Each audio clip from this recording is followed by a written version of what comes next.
Football game today than in our audience or here at Iverwin Stadium. They've been filing in for over an hour now, and it's the kind of atmosphere you'd expect for a celebration of Canadian football on the field and off. We are left only to imagine what this moment must be like.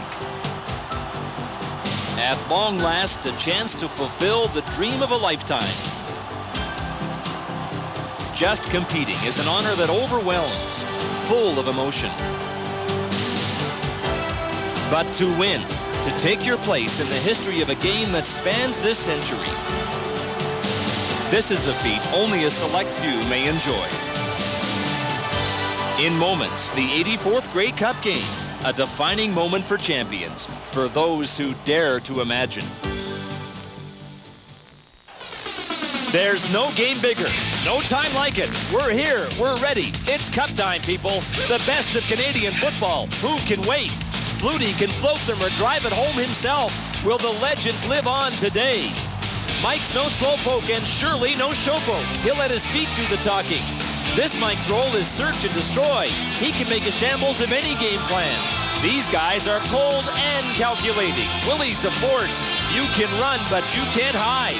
McManus can be magic in any big game. He's got that certain something, and his name is Darren. Watch him pull some sleight of hand. What's left to say, except it's game time.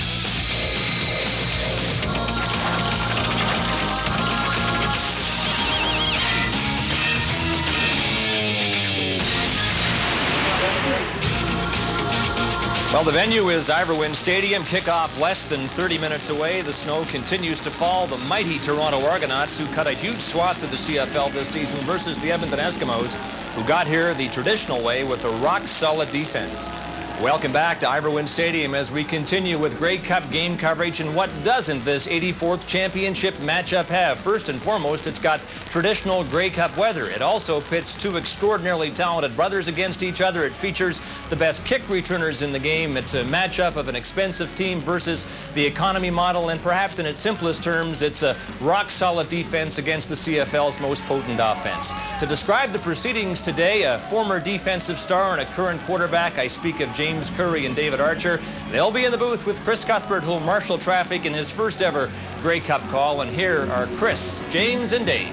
Thanks, Scott. Good evening, everybody. James Curry with the Grey Cup ring from the 83 Argos. You played for just about everybody but Hamilton, which surprises me since the folks at Iverwin love mean, nasty football. Is that what we're going to see today because of the conditions? Well, I think you're going to see that anyway, Chris. We're talking about possibly the two best defensive lineups in the CFL. Both of these teams like to go out and play tenacious brand of football. The coaches believe in that and expect it this afternoon. David Archer, of course, a great quarterback for 4 years in the CFL. Chris Perez, the left tackle for the Argos, told me the other day, sometimes it doesn't matter how well we play as a team. Doug Flutie's like Michael Jordan. He can win on his own. Do you buy that? I don't buy that. I think that he's going to have all the cylinders going today. And in the weather, the way it is today, you're going to have people making catches. So that means Doug's going to have to be that much more accurate with the football. So people are going to have to make some plays for him. Doug's not going to be able to carry the whole thing today. 3 men in the booth and 3 phases of the game that could decide the 84th Grey Cup result. It's not just a cliche. Special teams can make the difference. Remember Gizmo against the Argos in '87. And 4 years later, the Rocket burned Calgary with an 87-yard kick return major. Last November in Regina, Baltimore's Chris Wright, a Grey Cup record 82-yard punt return major. And last week, Pinball's 91-yard opening kickoff return of the Eastern Final against Montreal. Gizmo and the Jet, the name of their game, instant field position. There's plenty of firepower even when Toronto and Edmonton aren't on offense. And a touchdown from one of them today could be decisive. Chris, Melvin Hunter and Benny Goods leads a defense that epitomizes teamwork. It's a zone scheme that shows multiple fronts, and it could have the best front seven scheme that Doug Flutie has ever faced during his entire CFL career. The numbers speak for itself. 70 quarterback sacks during the regular season, but they have to face almost an immovable object in Toronto's offensive line. The big guys up front did not allow a sack in the 2 regular season meetings, and only 18 over the entire course of the season. And that's a luxury that any quarterback would love to have. David? Well, we've got 2 quarterbacks that are very familiar with the surroundings and the pressure that go along with the Grey Cup. They're with different teams now than they were in '94 and '92. but they're playing with a tremendous amount of confidence and a drive to win another one. Flutie's been telling anyone that'll listen that this is the most fun he's had playing the game. Although Danny Mac's numbers don't necessarily match up with Doug's, he does do one thing very well, and that's win in the postseason. No question, it's Danny McManus. Weather today, very interesting development here along with the snow is the fact that Doug Flutie is wearing those glass cutter gloves. David, does this surprise you? It does surprise me because I don't think Doug has worn them all season long, and I haven't seen him wear them in the 4 years that I've played in this league. But it obviously means that it's on his mind. They played 11 times this season indoors. Well, you have to think the psychological advantage at least goes to Edmonton with the weather. Unfortunately, one of their great veterans will not be in the lineup today. 12-year linebacker Larry Ruck. James, what impact will that have? Well, you know, it's going to have a huge impact with Edmonton. Larry Ruck has been around for 4 Grey Cups with this team. He has really been the leader in this Edmonton defense. But you got the young man, Chris Dixon, coming in the middle, expecting him to have a big game in front of the hometown fans. Yeah, Dixon is a Hamilton native, and Hamilton apparently is going to be cheering for Edmonton today. That's been very noticeable in the warm-ups. Now let's go back where it is a little bit warmer and rejoin Scott. Chris, you'd have to have won one of these games to understand how much it means, and here are 2 men who qualified. Kent Austin shared in Grey Cup championships with Saskatchewan in '89, BC in '94. Dave Sapunjas played a significant role in Calgary's victory in '92. Been there, done that, and how much do they wish they were there this year? As it is, they're with us. We welcome Kent Austin and Dave Sapunjas as our game day analysts. Let's talk about the limitless subplots in this game. And Kent, first of all, the Toronto defense, I thought, was greatly overshadowed by the Argo offense this year for obvious reasons. Can the Toronto D carry the day? Well, I think they can. They've obviously got one of the best defenses in the league. And let's not forget, they're being prepared by probably the best defensive mind in the CFL, and Don Matthews. Additionally, I think that their secondary matches up real well against the Edmonton receiving corps, except for one thing, and that is when you find Darren Flutie matched up against Ed Barry, I think that favors Edmonton. Dave, you had 4 years with Doug Flutie in Calgary. You know the rap that's followed him since '93 when his hands froze when it was 40 below, and anybody's hands would have if your heater was broken then. But is it an unfair rap, and is it a bit rash to suggest whenever we have these kind of conditions that the Argos are in trouble because Doug Flutie can't play outdoors? I think so. I've played with him in these conditions many times, and he's played fantastic. There was the one game in '93, and you're right. My hands were cold. Everyone else's were cold in the field, and it's no excuse. He probably woke up this morning, and when he saw the snow coming down, I bet you he said to himself he's looking forward to going out and proving. Kent, you had one word for that rap. Yeah, it's garbage. Like Dave, I've seen Doug play very well in adverse conditions. And I mean, whose hands wouldn't have been frozen in 40 below weather? So I think it's a bad rap. Dave, they tried all week to get the media here to go with the brothers Flutie into saying something controversial about each other. The best they could get was Darren admitting that he cuts his hair in the locker room with the trainer's scissors while suggesting that Doug is a pretty boy who gets his hair blown dry. And how's that for a subplot? But what about the CFL axiom? Does the best Flutie win this game today? Well, maybe. I mean, if Darren goes out there and catches 150 yards receiving and maybe 5-6 catches, then obviously they're moving the ball well, and Doug is not on the field. And if Doug goes out there and throws 4 touchdown passes and rushes for 50 or 60 yards, that means he's doing well. So maybe it does. Kent, if Danny Mac is connecting early in this game with Sandusky and Darren Flutie, what's that tell us? And on the other hand, if he isn't, what's that tell us? Well, if he's connecting early with Jim Sandusky, that probably means that Toronto's playing a lot of zone coverage, because I don't expect Sandusky to get much production in man-to-man coverage with the corners that Toronto has out on the field. Darren obviously is capable of putting up big numbers, and we'll just have to wait and see. All right, I want to bring up the Verschavel factor. I talked about this during the season, but it merits mentioning again today. Pierre Verschavel, of course, an offensive lineman for Toronto.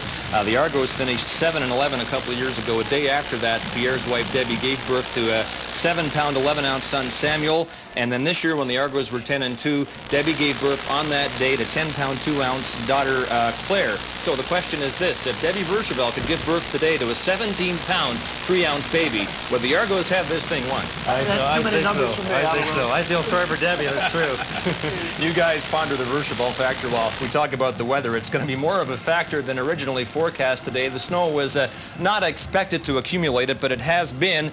It's been tough for the crew here. They've had to both plow the field and brush it off. They've been working steadily now for about 3 hours, and it's proving a difficult task to keep the turf clear. The wind could also be a factor, perhaps as much as the snow. which, as you can see, is not letting up. 22 minutes and counting to kick off at Iverwin Stadium. Current conditions are less than perfect, but Grey Cups are often a test of the environment. It's part of the game's history, and Austin and Sapunjas have almost got this Vershavel thing figured out. The Eskimos officially the home team today. They're also that in the hearts of most of the fans who can't bring it to themselves to cheer for the Argos. We'll be back. Iverwin Stadium, where a great deal of attention's been paid this week to what happened in the stadium 24 years ago. You're not in a time warp. These are the fans who turned out in '72 to watch Ian Sunter boot the Ticats to victory over Saskatchewan. And from the fans of '72 to the fans of '96 who await the kickoff between the Argos and Eskimos, it's now less than 20 minutes away. The Eskimos are bidding for their 12th Grey Cup, the Argos their 13th, and it just does not matter if they're representing Ontario, because they cannot catch a break from the fans here at Iverwin who don't find it in their blood to cheer for Toronto. You will not miss any aspect of this Grey Cup championship contest. Developments at field level being tracked by Mark Lee and Steve Armitage. Let's go first to Mark Lee at the bench of the Toronto Argonauts. Mark? All right, Scott, all kinds of talk this week about how confident, bordering on cocky, the Argos have been after their 15-3 season and their blowout win in the Eastern Final over Montreal. Well, just how relaxed were they leading up to this game today? At 1 o'clock this afternoon, running back Robert Drummond and teammate were found shopping in a downtown Hamilton mall. Now, I didn't get a chance to look into their bags, but if they had the same thing in mind that I did, it was long underwear. This after a rough night for the Argos in their hotel here in Hamilton. A teammate told me that the players were awakened at 2 o'clock in the morning after the power was taken out of their floor in the hotel. Some rowdy Edmonton fans were running up and down the floor, banging on doors, yelling, "Go Eskimos." So, a broken night of sleep and a shopping spree, the hours leading up to this big game for the Argonauts. With more on the Edmonton Eskimos, let's go to Steve Armitage. Mark, I'm not sure how the Eskimos spent the night, but they were certainly relaxed and very comfortable with the conditions here at Iverwin Stadium. I had a chance to talk to the Giz, Henry Williams, he of electrifying kick returns, and he kept singing, "Let it snow, let it snow." He said, "I prayed for this, and my prayers were answered." Darren Flutie, who could be a big factor for the Eskimos in the receiving department, said, "I love these conditions. This is exactly what we wanted." The head coach of the Edmonton Eskimos, Ron Lancaster, came over and chatted and said, "You know, the only thing that's missing is the sleet. Where is the sleet?" He said, "Hey, we like these conditions. We think we can play well on them." Scott? All right, Steve, and the betting line is the Toronto Argonauts by 6.5 points. The Eskimos have graciously accepted their role as underdogs, but do not discount the similarities between the Eskimos of '96 and the Eskimos of '93. 3 years ago, the Eskimos got hot at just the right time and won it all. Final thoughts now from Chris Cuthbert, James Curry, and David Archer. Well, Scott, I'd like James Curry to take us into the dressing room. In 1983, you were getting ready to go out in the field for the Toronto Argonauts about 15 minutes beforehand. Tell us how you were revving your motor then and what's going on in those two rooms. Well, Chris, this is a game like no other that you'll ever play in your career, whether you've been there or not. It's gut check time. You're making sure you have all your faculties in place, and you don't want to leave anything unprepared and not ready to leave out on the field. And the thermal underwear as well. David Archer, how does it change for a quarterback? Because you can't just go on adrenaline if you're Doug Flutie or Danny McManus right now. Well, your preparation has happened all week long, so the hay's in the barn, so to speak. It's the antsy time, waiting to get out on the field and try to do the things that you do well. So I think they're ready to play. It's just the butterflies are wanting to fly right out through the mouth. They want to get out and get it done. Yeah, and on a personal level, Tony Burst, Mike Kislak, teammates of yours last year, what do you think is going on with them? Well, I'm happy for them because this is a chance for them to play for it all. We had a chance to last year and didn't get it done. Here's a chance for them to get a ring. James, the Eskimos do have more experience. They certainly have more experience in these conditions. Will that tell the tale today in any way? I think it's a great equalizer. Edmonton loves the inclement weather, and this is that type of game. We saw them score 68 points in a couple of weeks ago. So look for them to come out prepared and play a great defense and offensive game today.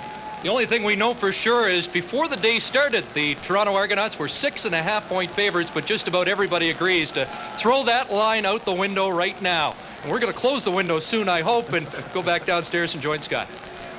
All right, Chris, the last time the Eskimos and the Argonauts met in the Grey Cup game was 1987 at BC Place in Vancouver, and that's remembered as one of the finest displays of championship football ever. The Eskimos won it with a 49-yard field goal in the final minute of the game. Does this one have the potential to come down to the same sort of dramatic finish? I suppose if the Eskimo defense can play the way it has all season long. Only about 16 minutes to kick off now.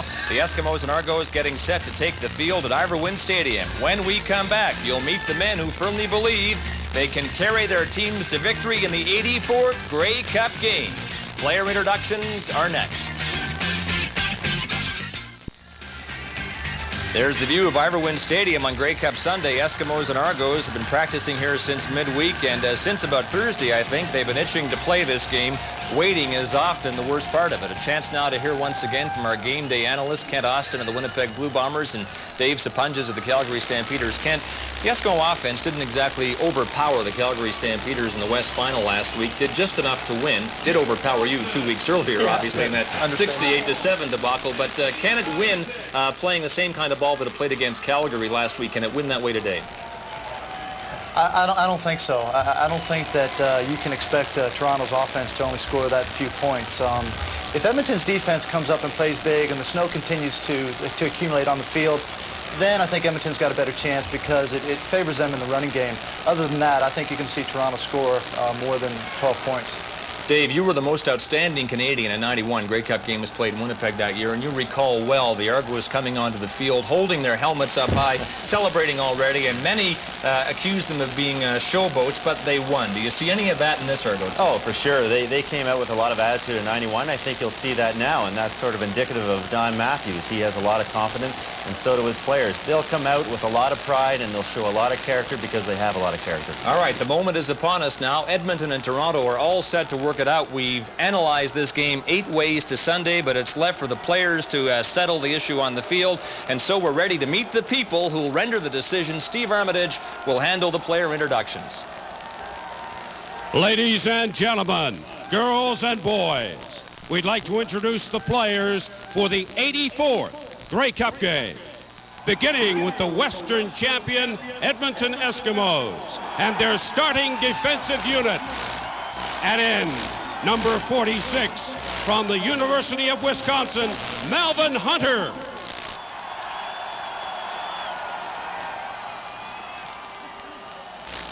The nose tackle, number 79 from Montreal, Derek McCready.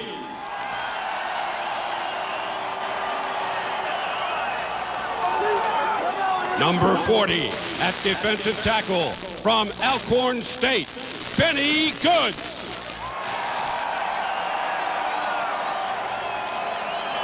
At the other defensive end, from Bishop's University, number 89, Leroy Blue.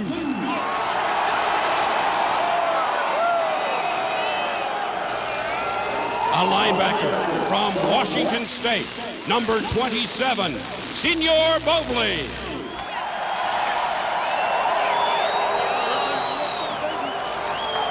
At linebacker, number 36, from Simon Fraser, Hamilton's own Bruce Dixon.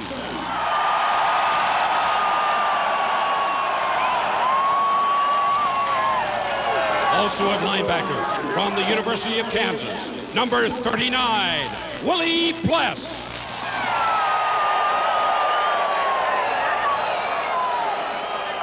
On the corner, from Furman University, number 24, Kavis Reed.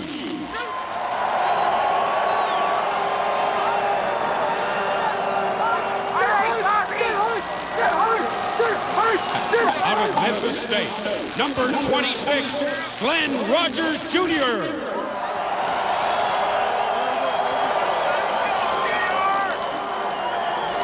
The safety, number 28 from Edmonton and the University of Alberta, Trent Brown.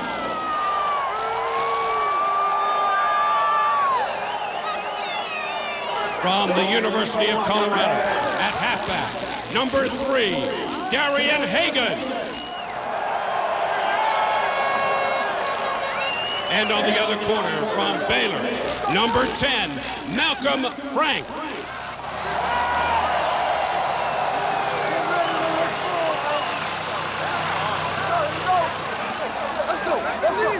head coach Ron Lancaster, and the rest of the Western champion Edmonton Eskimos.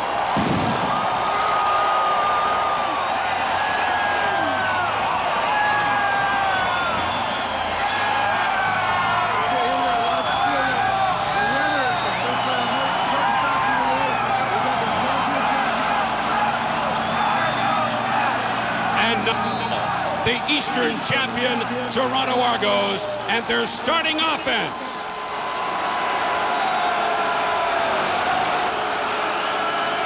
At center, the league's most outstanding lineman, number 63, Mike Kiselak.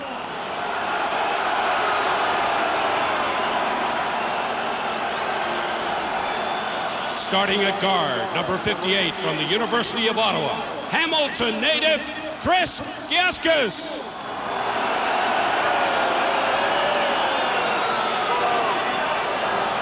At the other guard, number 59 from Quebec City, Pierre Vercheval.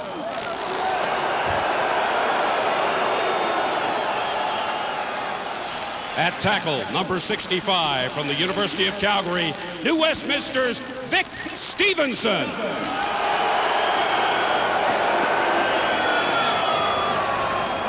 Also a tackle from the University of Kansas, number 62, Christopher Perez.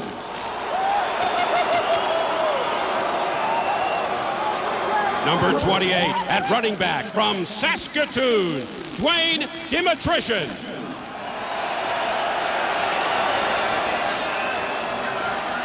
At slot back, a Halifax native from Western, number 81, Tyrone Williams.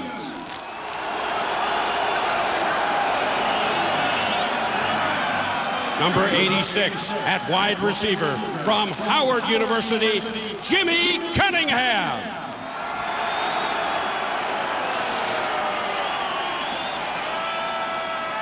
From Hamilton, also at wide receiver, number 88, Paul Massotti.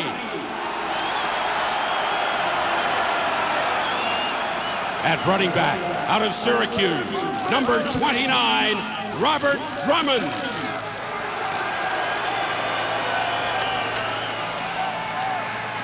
Number 31 at running back from William and Mary, Mike Clemens.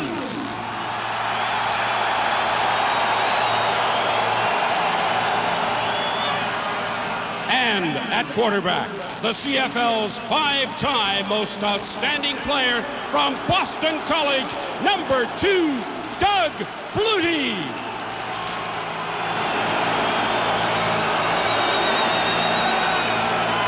Head coach Don Matthews and the rest of the Toronto Argos.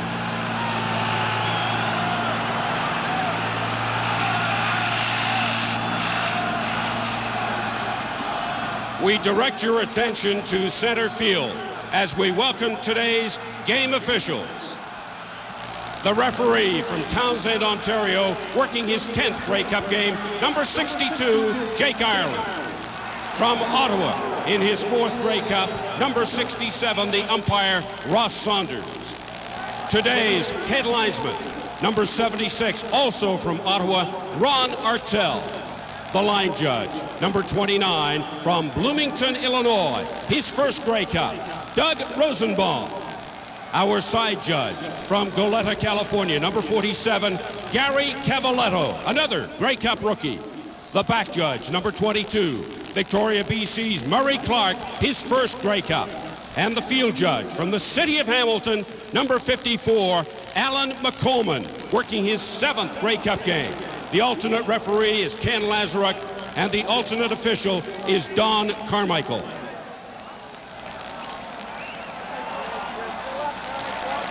Would you please rise and join Dan Chamroy, the 1996 Dora Music Award winner, now appearing in Robin Hood, for the singing of our national anthem. Escorting Dan is the Officers' Color Guard of the Hamilton Detachment of the Royal Canadian Mounted Police. Dan?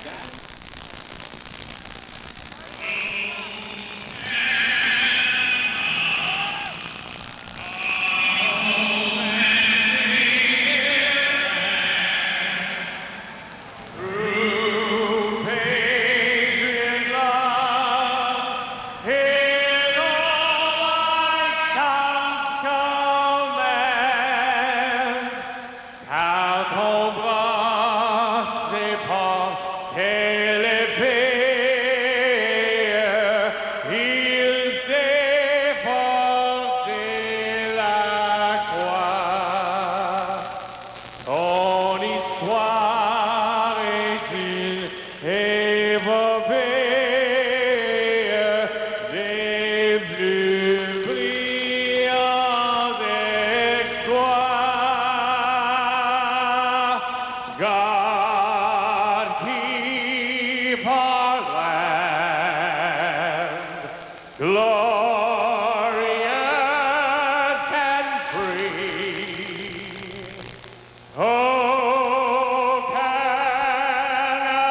We'd now like to call the team captains to center field to meet the Grey Cup dignitaries. His Worship, Robert Morrow, the Mayor of Hamilton, the Regional Chairman of the Hamilton-Wentworth District, Mr. Terry Cook, the Commissioner of the Canadian Football League, Mr. Larry Smith, the co-chairs of the 96 Grey Cup, Marnie Paikin and Ron Foxcroft, and presiding over the coin toss, an athlete who trains in Hamilton and won 2 bronze medals in cycling at the 96 Summer Olympics in Atlanta, Clara Hughes.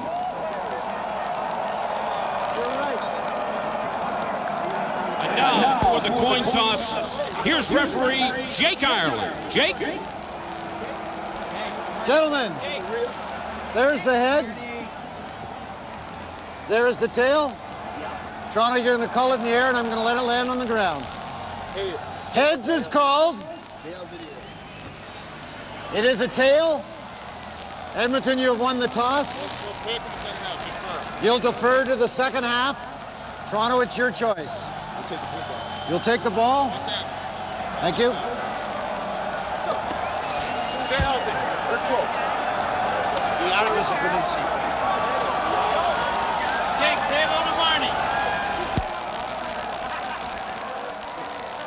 Well, they've worked their entire football lives just to have this chance. Doug has 5 outstanding player awards, but only 1 Grey Cup ring. By the way, he's taken off those glass cutter gloves. Darren has 1 ring from 2 years ago. Which one of the brothers Flutie will secure final bragging rights today? The kickoff is next. Back at Arborwind Stadium, the Doug Flutie watch continues, and apparently he's got the gloves back on. Happy we got that straightened out just before kickoff. Let's go quickly to Mark Lee. All right, Scott. The field conditions have deteriorated. Even though they've been cleaning this field for 3 hours, it continues to snow heavily. The Argos, most of their linemen and defensive linemen are wearing a shoe called the Acton Ice Shoe. It's no longer made. The last pairs were bought by equipment man Dan Webb in 1991. Those are the shoes they wore when they won the 1991 Grey Cup. So they're hoping for similar traction here today. Scott? All right, Mark, it's the Eskimos, champions of the West, the Argos, class of the East, ready to engage in a contest of strength, skill, and will. The 84th Grey Cup is on the line. Here's Chris Cuthbert. Thank you, Scott. We're ready for the snowdown in Steeltown. So huddle up from coast to coast for what should be a terrific football game on what is a perfect late November Sunday evening for Canadian football. There's Mike Clements. And can he repeat what he did to open the Eastern Final last week? Remember, he returned it 91 yards for a touchdown, awaiting the kickoff from Sean Fleming, who was a Grey Cup hero in 1993, top Canadian. And we are underway with the 84th Grey Cup game. And Mike Clements takes it away from Jimmy Cunningham. And Pinball Clements finds a hole and is up to the 35-yard line. 15-yard return after the 55-yard kickoff. Well, there's the 5-time outstanding player. Doug Flutie in his 3rd Grey Cup game says he's more relaxed this year. There are his numbers in the previous 2 games. A winner in 92, but again, the gloves are on, David, and this is a surprise. Well, I think it's a surprise, but obviously Doug feels comfortable with him and he wouldn't have him on. He'll operate out of the shotgun to open it up. Flutie, a very fast starter.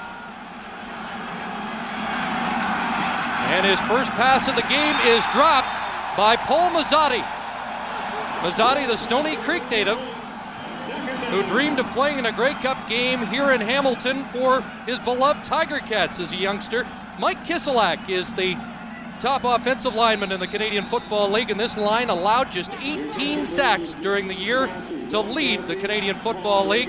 There's Mazzotti, a 1,000-yard receiver once again, and James, no shortage of weapons here. Well, you know, Doug Flutie has 5 receivers that caught over 60 balls during the regular season, and he's got to go to the airways once again. 2nd and 10 from the 35 of Toronto. Flutie in trouble, got it away, but it's incomplete. Malvin Hunter had his hands on the quarterback.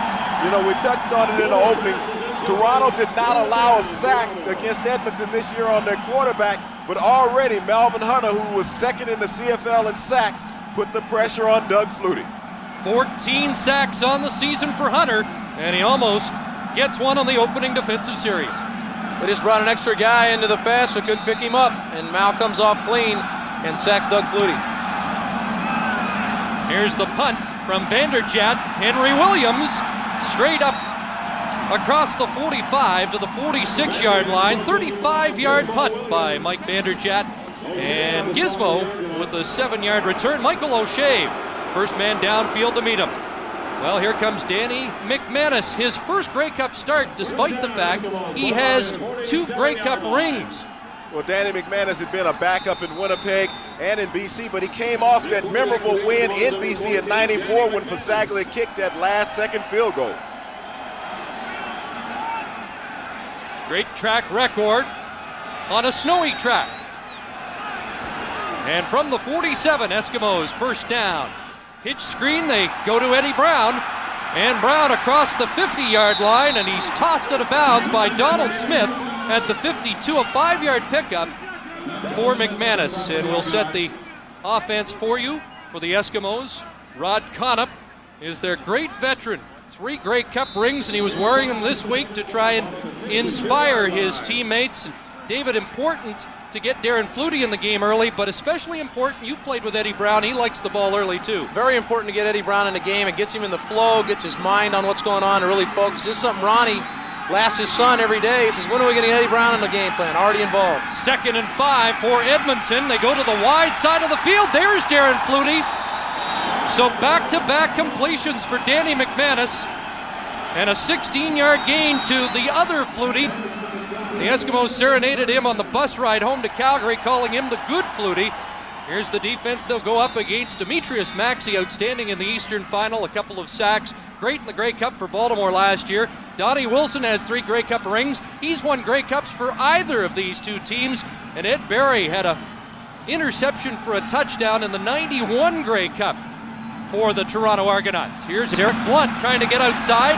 Johnny Harris was blocked out of the way. And it's down to the Argo 40 for Eric Blunt, a 1,000-yard runner, and a flag is down. You know, one of the things that's going to create a problem for Toronto on this slippery turf is that they're a great pursuing team. And when you come with misdirection... Objectionable conduct, Toronto number 50, first down. And when you come with misdirection and you get that flow going the opposite direction and you come back against it, their footing is not going to be as good. Michael O'Shea draws the first major penalty of the game, playing back in Hamilton. Don Matthews says penalties are a reflection of the coaches, and he won't like this one. Well, he's not. You know, Michael O'Shea, you know, there's a lot of emotion with him coming back to Steeltown, and he took an extra shot on Mark Tobert. Native of North Bay, coming off his best game as an Argonaut in the Eastern Final against Montreal last Sunday. So Edmonton in business, first down from the Argo 30. Here's McManus with time, downfield, and Flutie went up to get it. Good coverage there by Donald Smith. Just a zone coverage that time. They got Flutie going right up the seam. Danny decided to try to take a shot down the field and had Jim Sandusky open in the right flat. But he knows that he wants Flutie. The throw is a little bit long, and Smith comes in and makes a nice play, but Sandusky is open. And once again, we see the unsure footing of Toronto's defensive front 7 not being able to get pressure on McManus as of yet. So it's 2nd and 10. From the Argo 30. McManus with 3 receivers right side.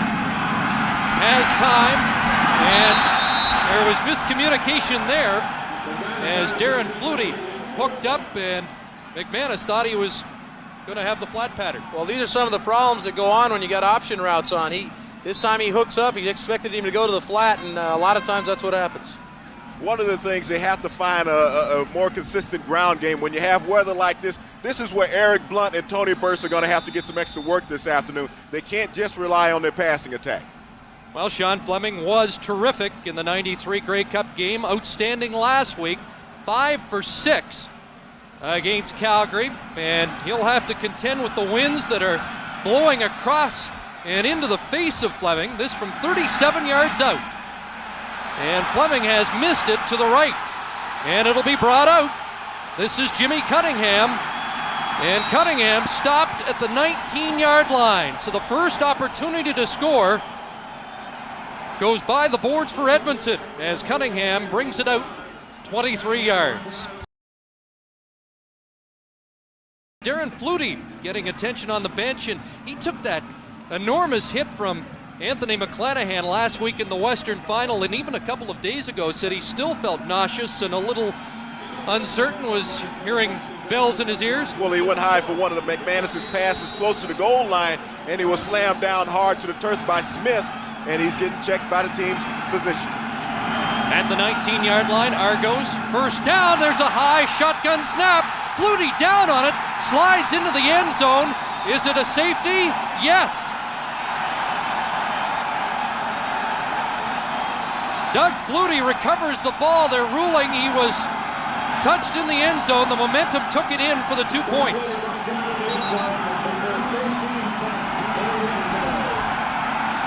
A big break earlier in the game for Edmonton. Robert Drummond trying to take the direct snap from Mike Kislak, and the ball was just too high, and he couldn't get his hands on it because he was looking for the hole at the line of scrimmage. Edmonton with 2 points early. Big moves, big momentum swing at this point. This is certainly a situation that is found out perfectly for Ron Lancaster. He couldn't have asked for a better start. A bad snap here. Drummond doesn't handle it. The conditions generate a lot of this. We saw Mazzotti drop a pass that was right in his hands earlier in the ball game. Here a snap that probably would have been caught in good conditions isn't handled. Well, you know, everyone back in Edmonton was praying for the bad weather because they've won both of their playoff games in conditions such as this, and with the snow flying in Toronto, not accustomed to playing in elements such as this nature, Edmonton right now has a clear-cut advantage here in the first quarter. And what is dangerous is so much of the Argo offense is predicated on the direct snaps and the shotgun snaps of Mike Kislak. Well, they've done a lot of that in the past couple of weeks. Mike Clemens as well as Robert Drummond taking the snaps. Now Doug Flutie might have to find himself going back up under center here early in the game. I think it's certainly a situation where some of the trick stuff that goes on, where you depend on direct snaps and this and that, little pitches, this and that, that changes a little bit because your precision is worn down because of the conditions. Gizmo's back after the safety. The Argos are forced to kick off from their 35. Ball hits the turf, and Eric Blunt has some trouble but picks it up, and he'll step out at the Edmonton Eskimo 32. I talked to Mike Kislak earlier in the week about these snaps, and he normally wears gloves. He said if the football got really greasy, he'd take the gloves off today, but so far he's sticking with the gloves on. Well, we had a similar problem in the Southern Division final last year against Baltimore. We had a couple of shotgun snaps get by us. Mike was the center in that game. I was probably more to blame than Mike was, but it rears its ugly head again. And so McManus, who moved the football on the Eskimos' first possession, has the ball at their own 32. They swing it out to Blunt, and it's incomplete. Well, when you have a back that close out of the backfield, you must make sure you put some touch on it. Just talked to Paul Musatti on the Argo bench. He's complaining that the footballs are frozen and they're as hard as a brick. I talked to the ball boy before the game. He told me he would not be keeping the footballs warm near the gas heaters on the sideline. They're being kept in the open in a duffel bag. Chris? Well, the kickers won't be happy about that either, and you wonder if that played a factor in Sean Fleming's opening miss. 2nd and 10. And McManus looks for Jim Sandusky. I might as well call him the snowman because Sandusky is always at his best in these elements. Well, you know, one of the greatest blessings about having a receiver coach also playing a dual role as a receiver is that he has a great understanding of defensive philosophy. He knows how to read the coverage when he gets to the line of scrimmage, and that was just pitch and catch for he and Danny McManus. 3rd Grey Cup for Jim Sandusky, 35 years of age, and he won the Grey Cup along with Don Matthews in 85 for BC. First down, here's Eric Blunt, and a hole off the left side, and Blunt up to the 53-yard line. Well, we've already seen a good mix offensively from Edmonton. They've shown the misdirection. Here they come right at you. Blunt finds a nice crease in this big front behind this big offensive line. They put Jim Sandusky in the slot, which we didn't expect. We expected him outside. He's in the slot. So a lot of mix here from Ronnie Lancaster Jr. And the Eskimos, there are the balls. I don't know if they are being kept that warm in that duffel bag. Second and short, and they stuffed the run that time. And that's Demetrius Maxey, Oscar Giles there. And a big defensive stop by the front four of the Argos. Demetrius Maxey was the youngest player in last year's Grey Cup and had an outstanding game playing tackle for Baltimore. He has been moved back into that position for today's game with the loss of Andrew Stewart at tackle, and he is a dominant force. He played 9 games this year for Montreal before being picked up by Toronto, but this is his natural position at defensive tackle. And the 2 sacks last week versus Montreal, an outstanding game, and he was playing defensive end in that game. They're that short. Less than a yard. You're a gambler. Do you gamble in this situation with the slippery surface? All season long, you've been telling me to go if it's even 2 yards. Well, I'm going in this situation. This is for a championship. I mean, the other games got you here. This is one you already have the advantage with the safety that you've gotten off of Toronto early. If you get the first down now, they're really at a big disadvantage. Ron Lancaster Jr., the offensive coordinator. I think certainly if you've got a fullback that's 245 pounds, this is a good situation to go in. I agree with you, James. I think they go here. And, David, they also bring Willie Pless, the linebacker, in and put him at a fullback position. So they got a lot of power in this backfield. Look for him to go right up the pike with it. Rod Conop, Leo Groenwagen, Chris Green, the rest of the offensive linemen dig in. That's Tony Burse going high, and he'll have it. Tony Burse, 238-pound fullback. And, David, you had the luxury of having Tony with you down in San Antonio, and you know what type of load he is. Yeah, he's a huge load. Here's Willie Pless coming off. He just likes to stick his head in there and move the pile back. That's all they're trying to do is get some push into the second level. But Tony Burse is a guy that has a tremendous amount of versatility. Catch the ball, too. And, David, also, you remember he set the tempo of that game last week in Calgary when he came down and caused that fumble on the opening kickoff. Ball just over midfield. Edmonton first down. There's Burse again. And Tony stacked up after a couple of yards, driven back. David, when we talked to Ron Lancaster and Ron Lancaster Jr., they emphasized the importance of getting 4 yards at least on first down. I think it's very important that they're positive on first down. Toronto likes to play a blanket zone most of the time, and if you don't produce anything on first down, now it allows them to go to their 30 package and just rush 3 people and draw 9 into cover. Well, when you look at situations, David, on first down, you like to pick up 4 and 5. When you had a 2nd and 7, what was your favorite call in this scenario? Well, I looked to the coach and asked if they were sending anybody else in, because that's a bad call. Well, they've got 2nd and 7 here against Don Matthews' defense. Good protection for McManus, and it's Burse out of the backfield. He'll be close to the first down, but he may be short as Tony Burse is stopped up at the Argo 45. These are the things that Tony Burse gives you. He has the power to pick up 1 yard, but he also has the versatility to slip out of the backfield. Here's a 238-pounder catching the ball in the backfield, and then watch him deal out some punishment. And, Chris, I'll tell you one thing this is doing. This is keeping Doug Flutie on the sideline. He is spending a lot of time on the sideline. It's cold out there, and even if you're out there with the heaters on the sideline, your legs have a tendency to get cold. Well, Burse powered his way past Mike O'Shea to move the chains. It's a first down. Danny McManus has started the game 4 for 7 and 40 yards. Doug Flutie 0 for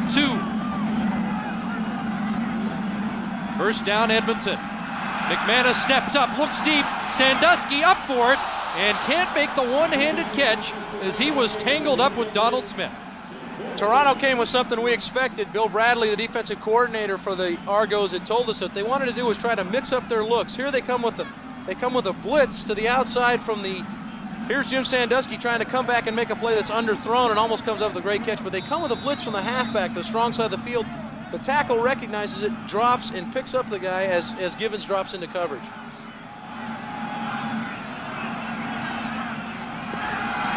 So Sandusky comes to the wide side again on 2nd and 10 from the Argo 45. They call the draw play to Blunt, and he is down at the 40. Oscar Giles in on the tackle. Well, right now, this is what Edmonton has wanted to do, is control the ball. If you look at the clock, it's 9 minutes gone in the first quarter already, and Doug Flutie has only touched the football twice. He has dominated Edmonton two games that they've played offensively, but now they're playing it into Edmonton's hand, keeping him off the field. Well, under good conditions, it would be within Sean Fleming's range. Would have been a 47-yard attempt, but in these conditions, Glenn Harper is on to punt. And the Jet, Jimmy Cunningham, is back, and he scorched Edmonton in both regular season meetings with exceptional punt returns. Harper with a pooch kick, which goes out of bounds, and so they won't put the ball in Cunningham's hands. 5:46 to go in the first quarter. Nothing. The Eskimos leading on that safety. You saw the time of possession. The Eskimos with 14 plays, and the Argos with just 3. You can see Kiselak continues to wear the gloves as the Argos work against the stingiest defense in the CFL. And Flutie goes right back to the shotgun. Out of the backfield, Pinball Clements can't hang on. The man who led the CFL in receiving this year with 116 catches. Well, we're going to get the Argonauts right. Well, Edmonton right now with some pass interference. A flag came in late, but Toronto right now is struggling, trying to get some rhythm within their offense. Contact on an eligible receiver. Edmonton number 27. First down. Edmonton knows that they're going to throw the balls. Toronto basically has already scrapped the run game. David talked about how difficult it is to have all that misdirection in the backfield, and you won't see Drummond and Pinball handling on too many direct snaps. Senior Mobley is the man called away from the football for illegal contact. It gives the Argos a first down. And Flutie guns this one complete, and that's Paul Mazzotti with the catch, the pride of Stony Creek. And he shows his emotion, fired up playing in this game at home, and that's an 11-yard pickup for Mazzotti. Paul Mazzotti, one of Doug's favorite players to go to in controlled passing game situations. Here, Mazzotti just reads the coverage, sits it down, Doug sticks him with the ball, and it's a positive gain. Last year, he was the only Argonaut to have over 50 receptions. This year, the team has 5 receivers with over 60. At the 35 of Toronto, first down for Flutie, who looks deep and had the man open. Ball falling incomplete as Jimmy Cunningham got in behind the Eskimos secondary. But the pressure is coming from the front 4 of Edmonton. Derek McCready did a tremendous job of collapsing the pocket. Now that's something that Doug is not accustomed to, throwing passes and ended up on his backside. And that translates into helping the secondary. That time Jimmy the Jet was wide open for possibly a big play, but Doug didn't have the time to hang on and make the throw. James, you mentioned it off the top in that matchup comparison. The key to the front 7 of Edmonton, it's a veteran group.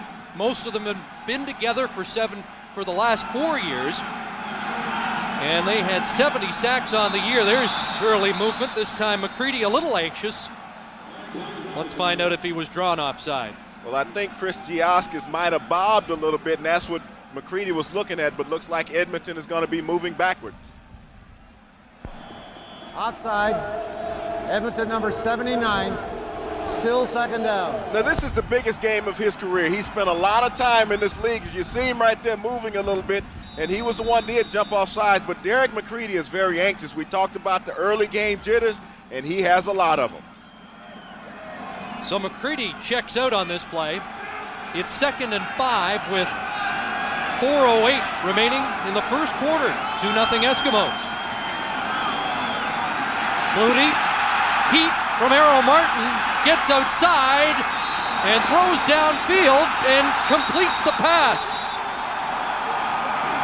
He was out of bounds on the play, Chris. Doug Flutie could not see the out of bounds marker with the snow all over the field, but the pressure has been consistent from the front 7 of Edmonton. Errol Martin, who played his high school football right here in the Hamilton area, got in on the Toronto quarterback. I'll tell you what, outstanding Canadian Leroy Blue was hunting him hard from the backside. He makes a pretty big hit right on the sideline. Robert Drummond caught the pass in traffic. So Flutie shows you his elusive qualities, but ran out of real estate. And it's 3rd down. Here's another local product, Oakville's Mike Vanderjagt. Good punt. Gizmo back at his 26. Gets outside. Henry Williams, and he's driven out of bounds by Robert Drummond. But a good return of 20 yards by Gizmo after a 49-yard punt. by Mike Vanderjack. Well, let's go back 24 years ago when it wasn't as snowy in Hamilton. Ian Sutter on the field to kick the winning field goal with no time left on the clock. It sank the Saskatchewan Roughriders, a disappointment for Ron Lancaster that day.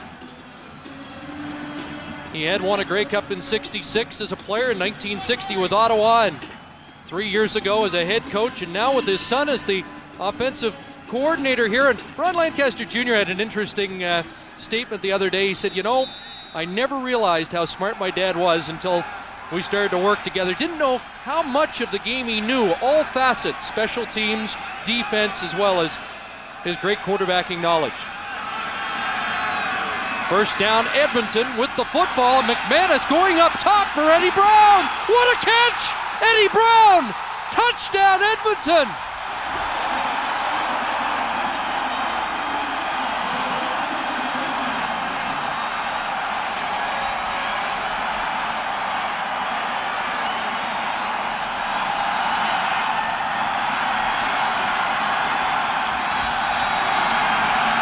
.64 yards, McManus to Brown for a spectacular opening major score. And the Grey Cups have been a showcase for Eddie Brown. In the '93 game, he caught a 52-yarder in that game from Damon Allen, and now he takes this one all the way to the house.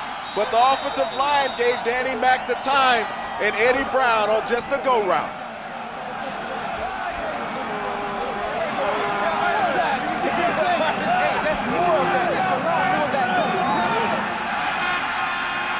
Sean Fleming in to add the extra point, puts it through, and the Edmonton Eskimos have a 9-point lead here in the opening quarter of the 84th Grey Cup game. David Archer's old receiver, but you had a winning touchdown hookup in the World League final. Well, here it is, just bump and run coverage, and he runs the fade just like he did in '92 for me to win the World League championship.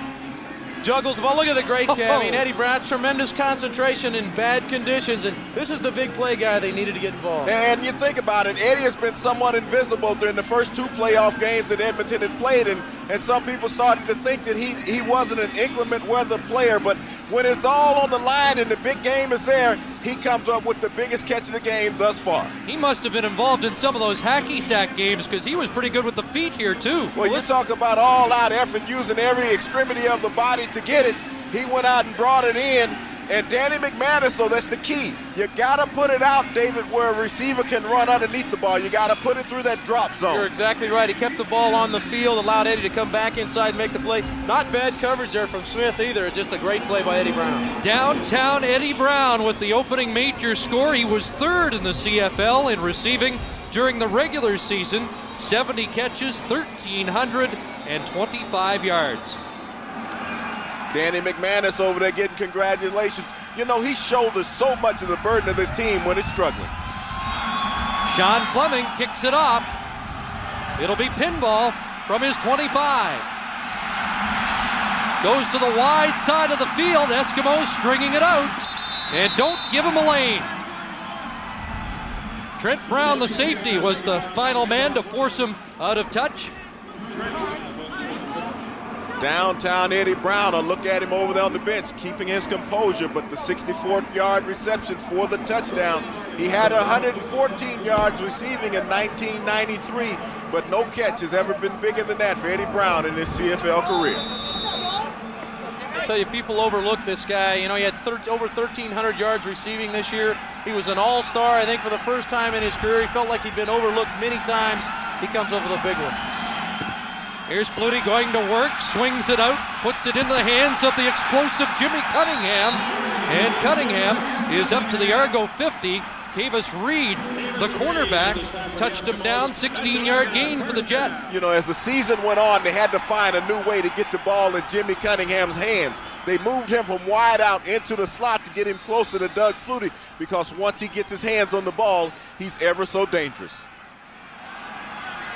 Cunningham, 62 catches, 800 yards, and he led the CFL in all-purpose yards this season. First down, Toronto.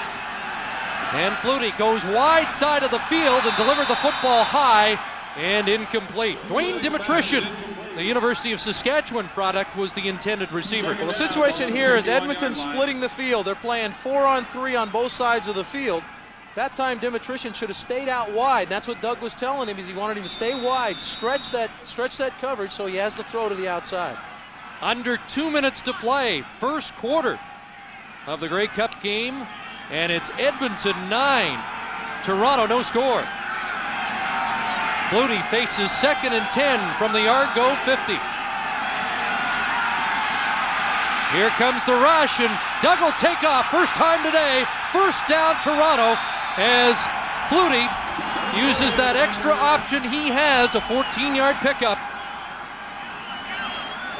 And that's similar to a run that he made back in '94 versus BC in the snow, when he needed to pick up the yards to keep the drive moving, to march his team down to put him on the scoreboard where he thought would be the winning touchdown, but his brother foiled that afternoon. Doug takes it all on himself to get the yardage needed.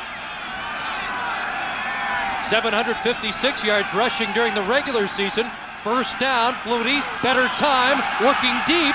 A battle down there, and Mazzotti stretched out, couldn't bring it in. You'll be hard-pressed to beat this guy deep. Malcolm Frank is probably one of the best cover guys one-on-one in the league.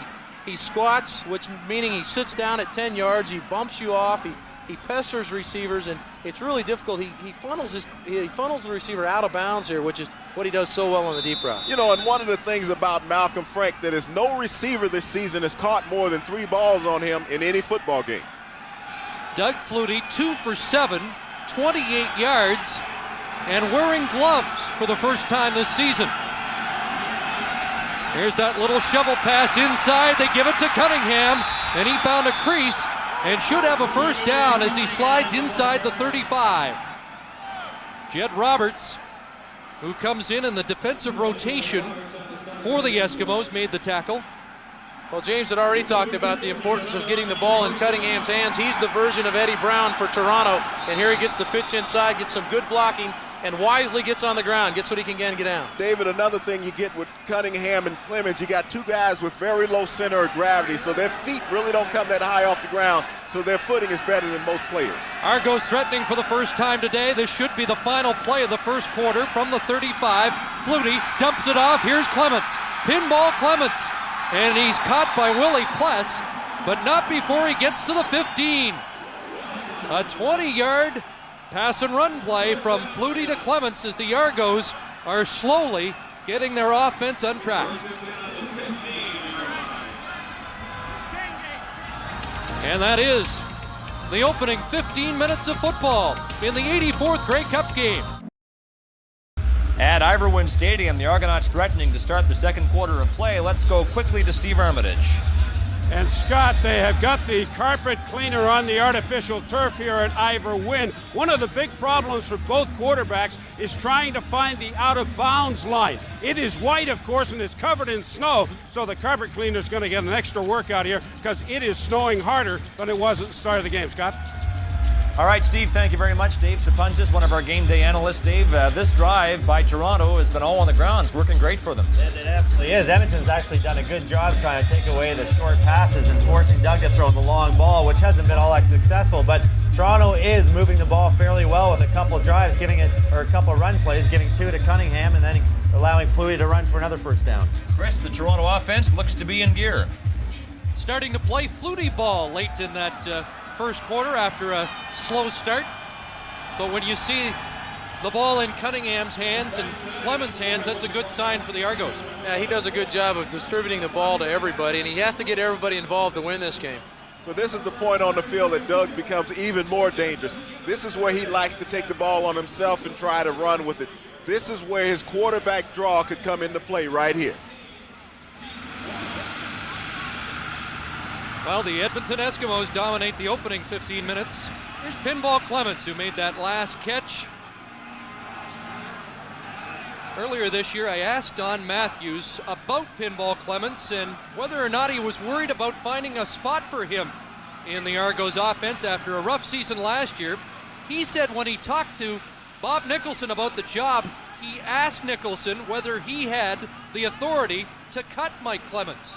Nicholson says it's your job, you're in charge of football operations, But I guess the strength of Don Matthews is he finds a way to best utilize his personnel.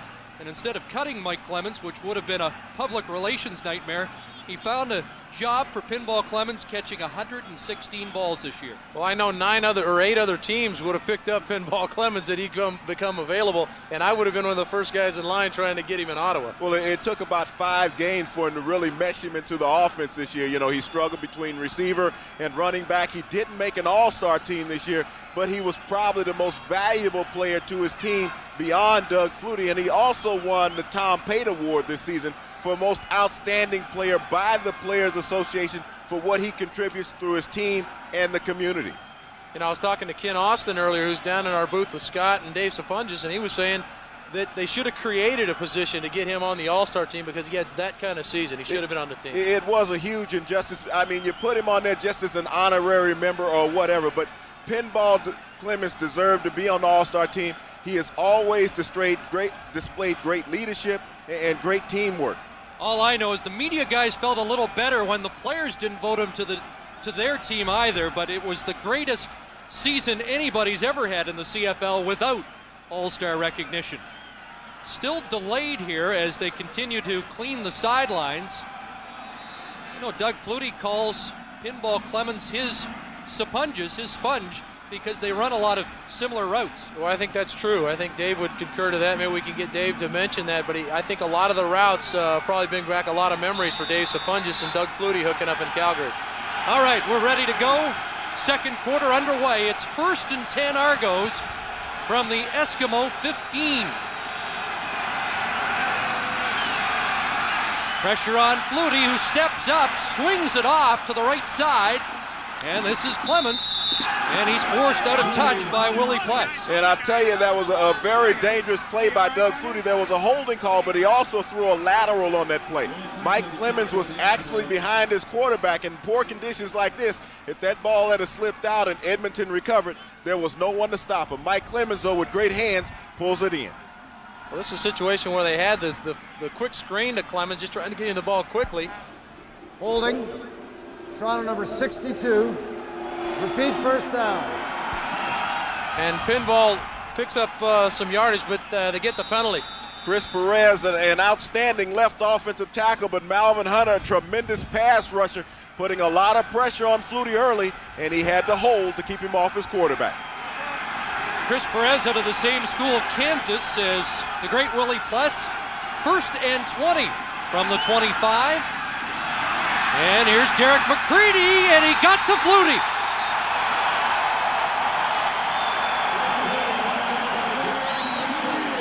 The sack pack gets to Doug Flutie.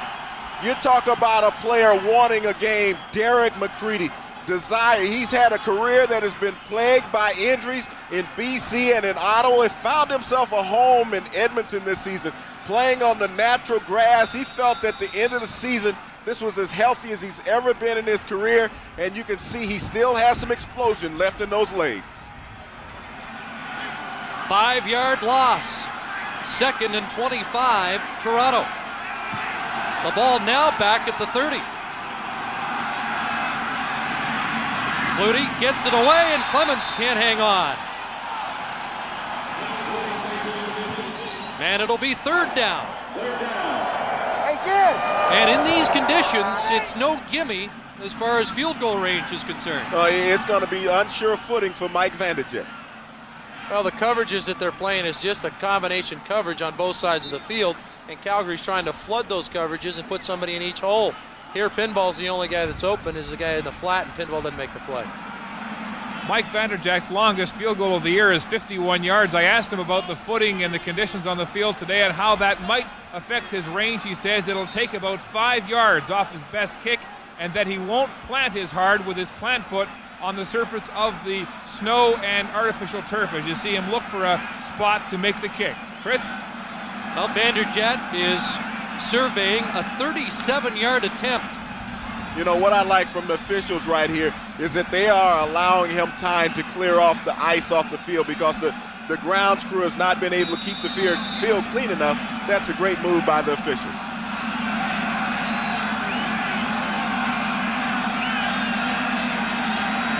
Vanderjagt said his high point of the year was a winning field goal against Edmonton. And this will be a high point too, as Vanderjagt makes no mistake.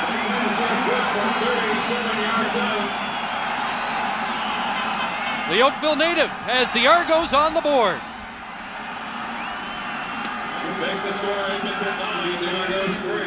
Early second quarter, Ivor Wynne Stadium, Hamilton, and the Edmonton Eskimos with a 9-3 lead, a 64-yard touchdown pass from McManus to Eddie Brown, and a 2-point safety conceded by Doug Flutie, and now the Argos on the board. Edmonton's defense comes up big. Pinball had caught the pass and run down to around the 10, and then Edmonton pushed him back and made him try the long field goal, which was converted. Well, this is a defense that's been able to withstand the challenges all season long, so this is no exception. They've played Toronto close in 2 regular season games. Well, the Eskimos have enjoyed better field position so far. McManus delivering it behind Nick Mazzoli, who has returned to the lineup for Edmonton. He replaces Larry Ruck as a non-import on the roster. The great linebacker of the Eskimos out with a hamstring problem. That's a very common play. Whenever you get the roll up of the corner and the half drops deep, you want to get a guy in that hole. And Mazzoli and McManus just weren't on the same page there.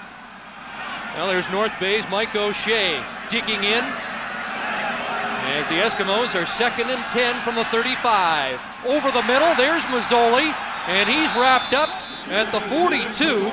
And he'll be short of the first down as the middle linebacker out of North Bay made the tackle. You know, this was a frustrating year for Nick Mazzoli, the hamstring injuries we see, and that's the reason why he replaced Larry Ruck. He was a 1,000-yard receiver for the first time in his pro career last season. Mike O'Shea, closing, though, had an outstanding game versus Montreal at Sky Dome last week, registering 6 tackles in the game.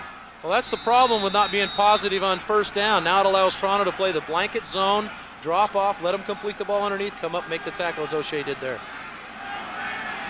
3rd down, and Glenn Harper is in. Jimmy the Jet ready to take off at the other end as Donald Smith almost got to the punter. Cunningham from his 30, across the 35, and Jimmy Cunningham's doing it again. No flags, and Cunningham is going to score. Touchdown, Toronto.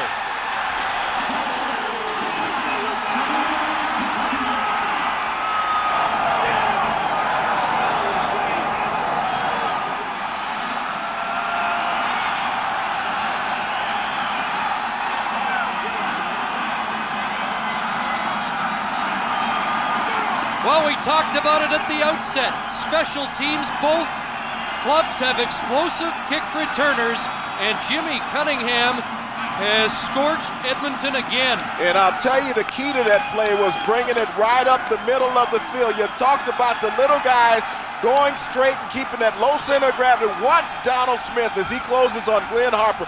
Right in the corner of your screen, got a crushing blow, just laid out the Edmonton punter. Jimmy Cunningham was off to the races, and they had cleared a path for him, and he took it to the house. Little Snow Angel in the end zone, and a touchdown converted.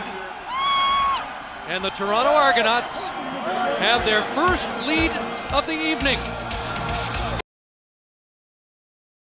Only stadium in Canada where the fans are as tough as the players on the field. You have to be tough in these conditions, but they're being treated to an exceptional first half, and Jimmy Cunningham with the 80-yard punt return, and he excelled in both regular season games against Edmonton and doing it again. You know, he's such an outstanding athlete, but Darryl Adrellin is the architect of the special teams for Toronto, and he makes sure that he puts the best athletes that he can on his team.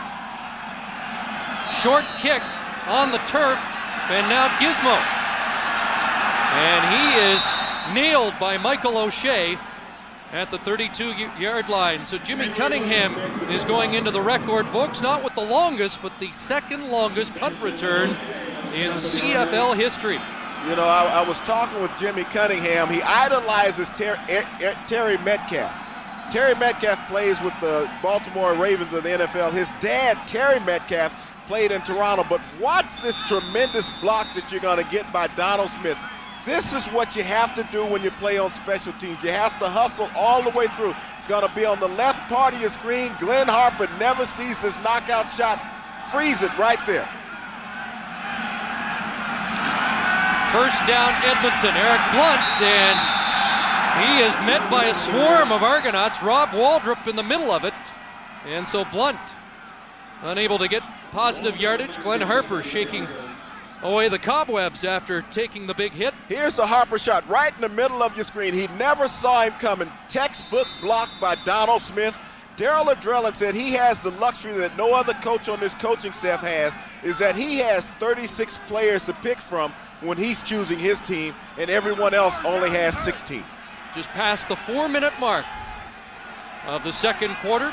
Danny McManus has outshone his counterpart, but finds himself down by a yard, or a point, as he delivers the high pass, incomplete.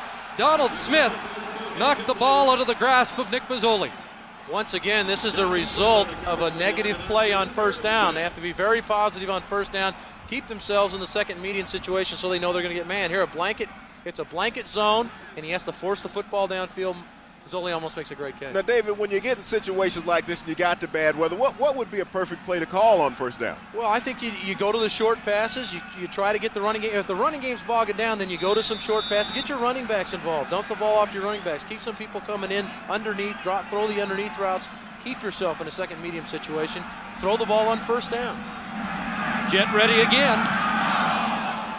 Harper kicks away from Cunningham this time. Man out of bounds, and the Argo fans are on Harper after a 29-yard punt. After the first meeting between these two teams, in which Cunningham continually hurt Ron Lancaster's team, he said he had a little star on the punt return video, but they still have not been able to corral the Jets, so perhaps they're going to just kick away the rest of the afternoon. Here's Flutie, second time he's called his number, and Doug Flutie has the Argos back in Edmonton territory, 16 yards. 30 yards for Flutie on the day on the ground, and Glenn Rogers with the tackle. And that goes back to what David was talking about, picking up positive yardage on first down. Doug did the proper thing, keeping it on the ground. Right now, the defensive players have the unsure footing. He goes straight ahead, and once again, he has the 1st and 10. That is the element that the Argos have that Edmonton doesn't. McManus will not run very often. Flutie guns it over the middle. It's complete, and there he is again. Jimmy Cunningham has been a big story for Toronto in the first half. And David, they've put him in at the slot, and that gives him a closer path between he and Doug Flutie. He doesn't have to look over those big defensive backs trying to find him out on the corner. Well, a lot of times on your team, your weaker defenders are your halfbacks. Now you got one of your big play people locked on halfbacks, although Darian Hagan, a good cover guy. The thing that's happening up front is Toronto is sorting out some of the problems that Edmonton was presenting for him early in the game with the pass rush, really starting to give Doug time to throw. 16-yard pickup for Cunningham. He has 42 in the game, and the football at the Edmonton 28. Over the middle it goes. Mazzotti with the catch, and Willie Pless wrestles him down.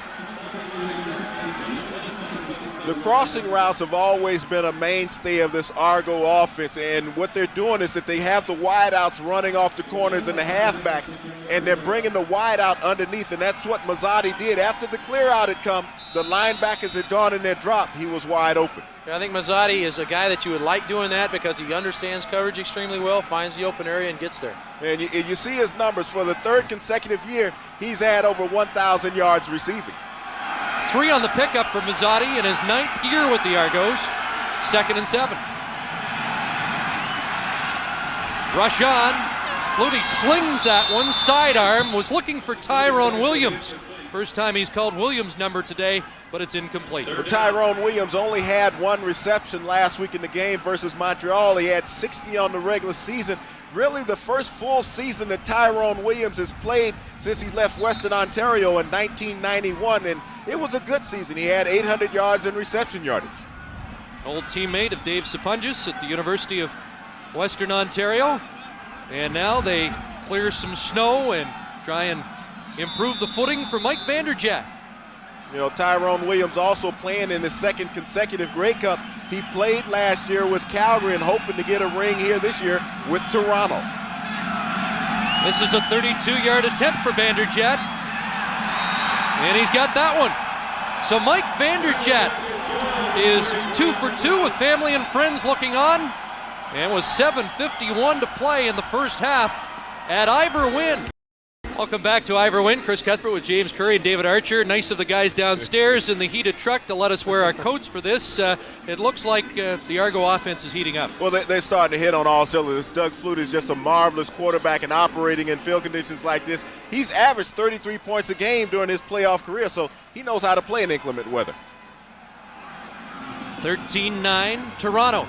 7:51 to go, first half. And after the Vanderjagt field goal, the Eskimos will scrimmage from their own 35. You know, people have talked about the weather so much, and it is a bad day, but look at the people in the crowd. The people of Hamilton should be extremely proud of the show they put on this week. It's been a great crowd. Now, Dave, this is the point that you talked about, that Danny McManus needs to pick up that 4 and 5 on first down. Eskimos 2 and out their last 2 possessions. McManus guns it downfield. Jim Sandusky, and he will score. How about that?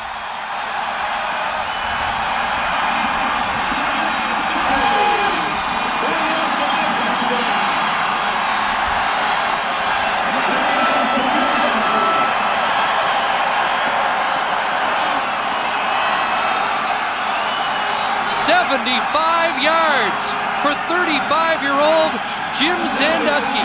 Chris, he had his playoff coming out party versus Winnipeg when he scored the big 3 touchdowns in that game. Last week, only 1 reception versus Calgary, but now he exploits the Toronto secondary and Donald Smith for a quick 6 on first down, and Donald Smith is down on the play, possibly pulled a hamstring. It's a situation where Sandusky just goes straight up the seam, probably a clearing pattern, but he was so clean that Danny tried to get the ball to him. The free safety did not play the ball. He played the receiver. The ball went right by the free safety. Sandusky, smart receiver, makes the play. And Don Matthews talked a lot about his free safety, Lester Smith.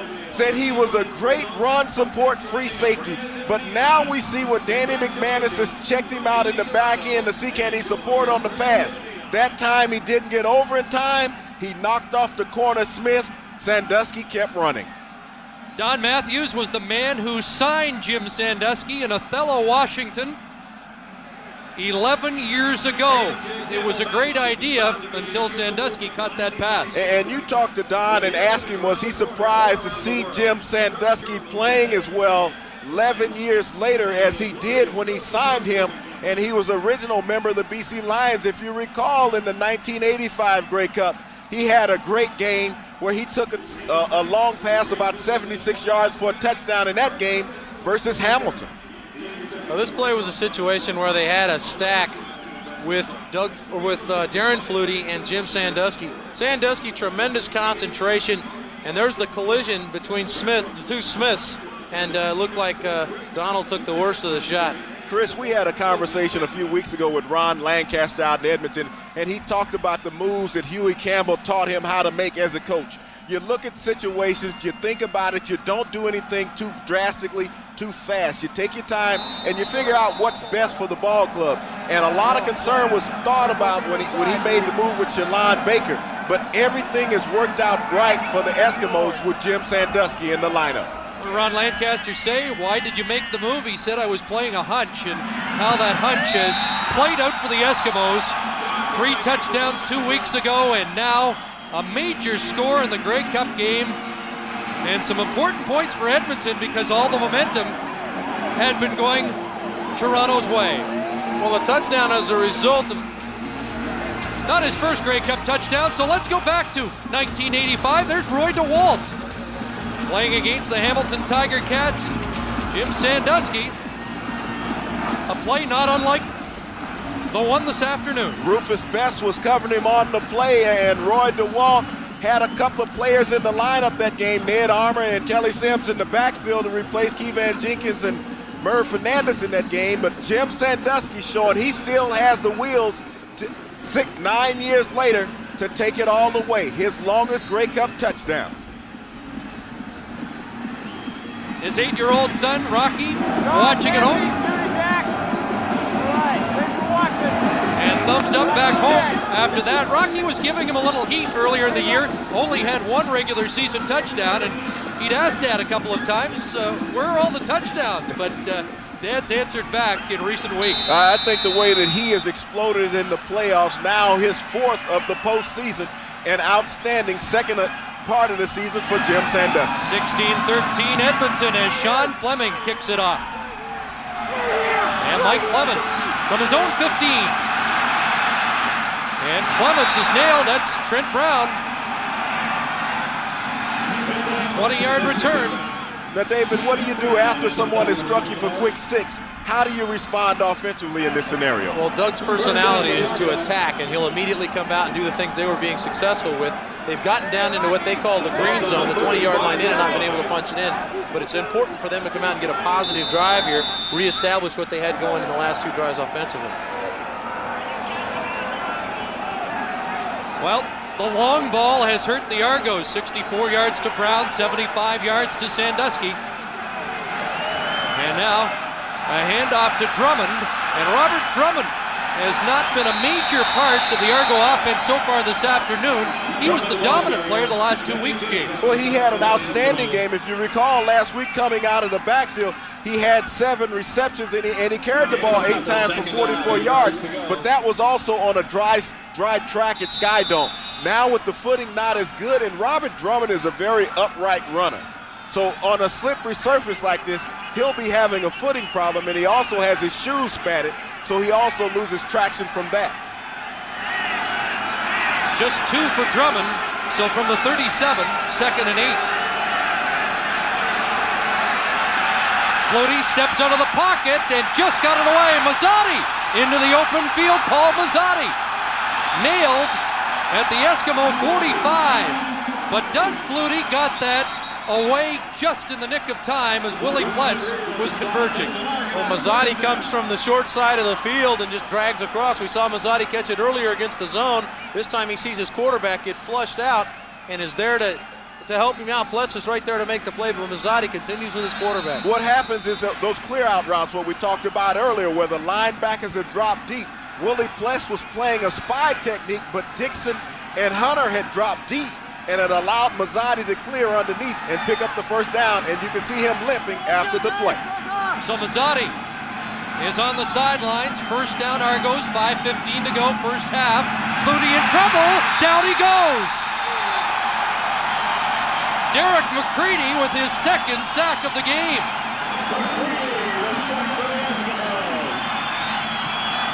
Had talked with Ronnie Lancaster about Derek McCready. He said he had always wanted Derek McCready. He had played so many games against Derek, but Derek had a lot of seasons where he didn't make it through the season. And you talk with the defensive personnel, the players on the defensive side of the ball for Edmonton, and they said that Derek McCready was the most inspirational player on their defense this year because he was happy every day he came to work, and you can see it in the 84th Grey Cup. Argos with 39 yards and team losses. 2nd down and 20. Flutie can't find anybody open. He'll look again. Downfield, and there's a strike to Mazzotti. Paul Mazzotti back off the bench, off the limp, and a big play for the Argos. You think he might have been playing possum, David? This is a situation where a veteran quarterback scrambles, you got a veteran receiver. Here Mazzotti just running a clear route, and he sees his quarterback in trouble. So he floats back to the inside, finds the open area, and then Doug, always looking for something to happen downfield, makes it happen with. This is what we talk about in the Flutie factor. This is what Doug can do. He can extend plays up to 5 and 6 seconds, and when you allow that to occur, defensive backs cannot cover your receivers. Mazzotti back down again, but 4 catches, 79 yards. Here's Flutie, rolling right. Has Jimmy Cunningham inside the 5. Cunningham drilled out of bounds, lost the football, but a 15-yard pickup, and the Argos knocking at the door. Trent Brown, the man who forced Cunningham out of touch. Well, once again, this is a situation where Doug gets flushed out. They wanted to run their little pitch play inside the pinball, but Mal Hunter disrupted it, so Flutie continued outside, and Cunningham saw his quarterback again in trouble and came back and made the play for him. And it goes back to the sure footing of the short receivers, where they have that low center of gravity, and they really don't have those long strides. They're skating across the top of this snow, and they're beating the defensive backs to the spots in the zone. Jed Roberts racing off the field. 3:10 left first half. And the football on the Edmonton 4-yard line. Drummond now the lone setback. Takes the handoff, and a big initial hit by Glenn Rogers Jr. You know, one of the things about this Eskimo defense, inside the 5, they're very tough. 3-minute warning being given to both benches in a super first half of the 84th Grey Cup game. Well, the snow getting heavier as it blows in off Hamilton Bay. Argos threatening to get into the end zone again. Are looking at a 2nd and goal from the 2. And this has turned into a snow track meet almost. It's been back and forth. Both offenses have really gone out and tried to create the big plays. Danny McManus to Eddie Brown and Jim Sandusky, and Flutie, the field general, marching back and forth, picking up the 7-8 yards, going to getting 15 on first down. Looks like 2.5 to pay dirt. Drummond again, left side, touchdown, Robert Drummond.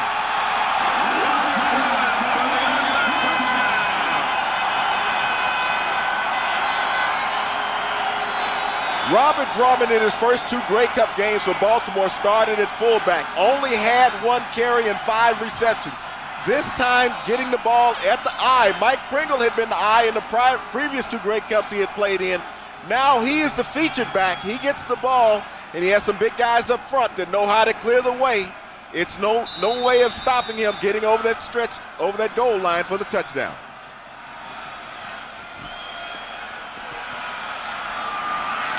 Drummond used to be a wide receiver, and he said he just was too physical, so they moved him into the backfield. Loves to play the power game, powered it in. Vanderjagt adds the extra point. And in a seesaw battle in the 84th Grey Cup game, the Toronto Argonauts are now back on top. Robert Drummond caps the drive for Toronto after Doug Flutie went 3 for 3 for 79 yards. Well, you got the big guys up front, and when you got inclement weather like this, you got to be able to reestablish the line of scrimmage, and you can see the drive blocking. Willie Pless, 4-time winner, the outstanding defensive player, just could not get through massive 330-pound Dan Payne on the play. Vanderjagt has it on the tee as the snow continues to fall in Hamilton.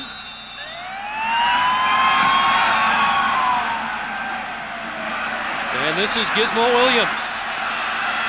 Henry Williams with a crease, and now he'll get outside over midfield. Henry Williams. Vanderjagt trying to track him down, won't do it. Gizmo scores.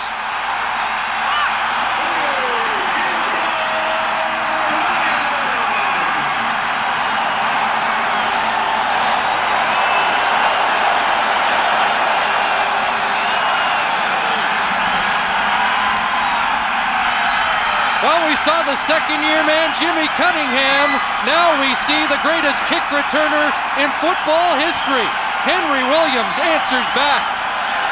Shades of the 90s, 87 Grey Cup at BC Place versus Toronto when he returned a missed field goal back for the touchdown. This time, Henry Williams answers Robert Drummond's call. And has there ever been a more exciting kick returner? You talk about what he's taken to the house.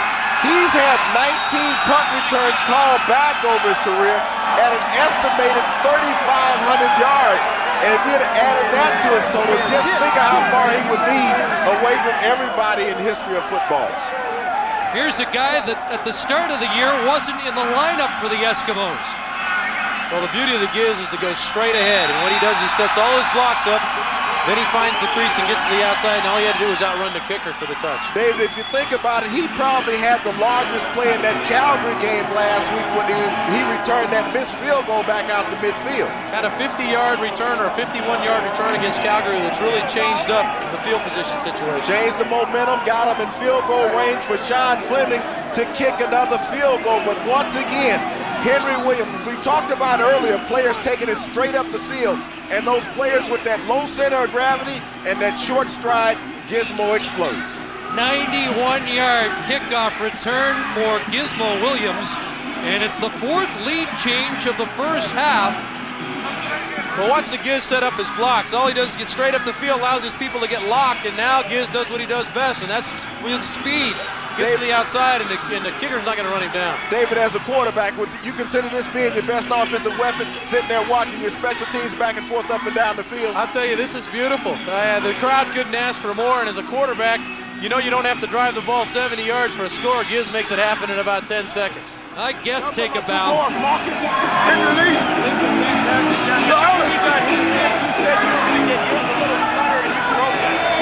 That is a new Grey Cup record. The Argos, on the strength of the Rockets, returned in '91, won the Grey Cup. You know, in this game, it has gone completely opposite of what anyone had ever expected. Everyone was thinking possibly a low-scoring affair with all the snow on the field, but this has been nothing less than a spectacular first half of football. Remember, we're just in the first half. 2:29 to play.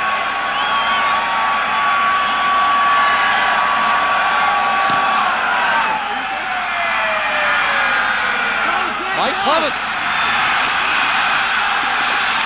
You know what he did last week? And Clements with a good return. Don Blair, Tony Burse push him out. Well, James, good memory, 87. Why don't we take another look? Missed field goal, and Gizmo went to work. You look at it, and the key to special teams is guys understanding when you have a player who can take it all the way back, get your blocks. And look who's leading him, Don Wilson, who now plays for Toronto, but Henry Williams, such an explosive player. He's done it from the start, and he's continued throughout his CFL career. 33 years of age, says he wants to play another year, I guess. Flutie, sidearm, slings it, almost picked off Darian Hagan. Now, David, that has to be a terrible pass to throw out in the flat. It's so dangerous out there at this point of the game. Well, this is certainly a pressure situation. Willie Pless comes clean up through the middle.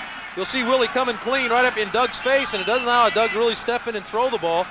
Darren Hagan rakes on the ball and almost picks it off. Now, this is where that zone scheme that Edmonton uses up front so effective, because offensive linemen really can't gauge who's going to come and who's going to drop. And they play so much combination coverage back there, switching people off. They like to call it match coverage, but Doug didn't have a chance to sort it out. Hagan, the College Player of the Year in 1989, when the quarterback of the University of Colorado. 2nd and 10 for Flutie. Calls his number, and now pitches it out. That went forward. Clements has a first down. So a forward pass from Flutie to Clements, and a first down. A little shuttle pass there that the Argos have utilized a great deal in recent weeks. I'm not so sure that Doug wasn't past the line of scrimmage on that play, but great execution. Now, Doug, you can't say that you designed this in your playbook, David, where a quarterback shovels the ball with two hands as he's trying to escape the pocket. That was not a shovel pass. All it was Pinball sitting down underneath the coverage, and Doug got in trouble. He wanted to run the QB draw, but when he got cut off, he knew exactly where Pinball was and shoves the ball out. The Pinball sitting in the flat against the zone. And I do believe he was over the line of scrimmage because it showed where the ball was, where it was snapped, and he had actually gone past where his offensive linemen were standing. That was an illegal forward pass that was missed by the official. Well, we quarterbacks don't ever think we're over the line of scrimmage. He extends an extra 2 or 3 yards for us when we're on the move. You guys never think you're over the line of scrimmage. You don't want to be hit by defensive linemen. What else you want? You want us to get you a chair to sit in or something? I'm going to give the officials the benefit of the doubt when you can't see the line of scrimmage. It is at the 46 now of Edmonton. And Flutie fakes the inside toss, goes outside to Drummond. And Robert Drummond turns the corner, and he'll have another first down near the Edmonton 35. Darian Hagan forced him out, but it's a pickup of 11 for Big Drummond. I tell you, Singo Mobley made a cardinal sin of all defensive players. You have to force a ball carrier back inside, and you see the defensive front with the 70 sacks. But that time, Mobley, who was a part of that, you have to force him back inside, David, where you have some support. So true, because Dixon was flowing from the inside. He was the contained man. He needed to force him back in so Dixon could make the play.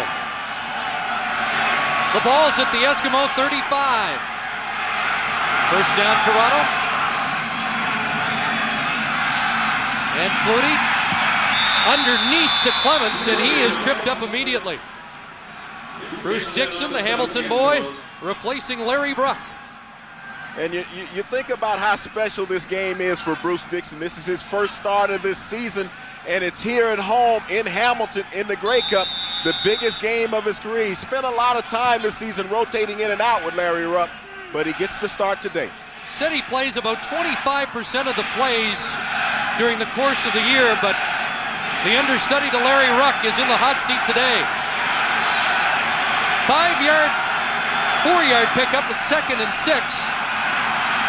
Flutie steps up again and has room left side, first down, and knocked out of bounds. That's Malcolm Frank, who forced Flutie out of touch. David, we've seen Jimmy Cunningham catch passes come underneath, but that time he laid a key block for Doug Flutie to get outside. Well, their receivers do such a good job of going to open areas, it doesn't allow coverage people to come off. And Doug's not being covered by anybody man-to-man, so he just runs up the field. Malcolm Frank finally comes over to make the play, but they're responsible for people downfield. Adam Reeder, the brain thrust of this Argonaut offense, he gives Flutie the free rein, but they communicate constantly. The ball's at the 20, 1st and 10 for Toronto with 1:31 to go. Direct snap, Drummond straight up the middle. And Robert Drummond fumbled the football. Let's see. Eskimos say they've got the football. It looks like it's going to remain in the Argos' hands. But Drummond has had trouble holding on, 7 fumbles during the season. He has. Late in the season, he had a problem maintaining the football. The past couple of games, he's been able to hold on. The last time these two teams met, if you recall early, he put one on the ground. This one here, he put it down once again, but that time he was able to come up with his own fumble recovery on the play. Willie Pless, the Terminator, inside, plugging the hole, causing the fumble, but Drummond got it back. Big break for the Argos, 2nd and 2, and Flutie looks like he changed the count with Mike Kislak as he leaned over center.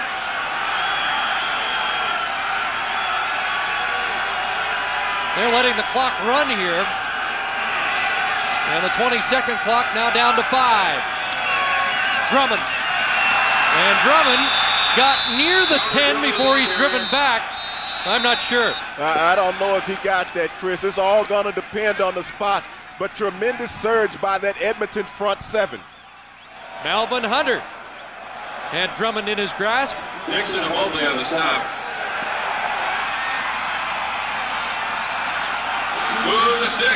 Melvin Hunter, the team's top sacker this year, also plays tough run support defense coming up inside on Robert Drummond, fighting off Pierre Vercheval, and Pierre's a load. He missed the first 16 games of this season with a broken ankle, but has come back and regained his starting job. Don Matthews believes you can't lose your job because of an injury. It is first down. 1st and goal from inside the 10, Flutie. And that one incomplete. Good coverage there. This is a good read by the defenders for Edmonton. They're playing a 2-man game with Cunningham and Mazzotti. Mazzotti runs in behind Cunningham, and Malcolm Frank actually turns his coverage loose and sits to the outside. Just sitting down in the zone. The ball's thrown. Had he not gotten his hands on it, you see Malcolm Frank almost comes up with the interception. There's a little bit of guessing going on. These two guys, Rogers and Malcolm Frank, play extremely well together. Now, David, isn't this the point where Doug Flutie has the larger advantage over any other quarterback in the league with his mobility? Well, I think he adds so much more of being able to run around. 2nd and goal. And Flutie's going to do just that, and he'll score. Touchdown, Doug Flutie.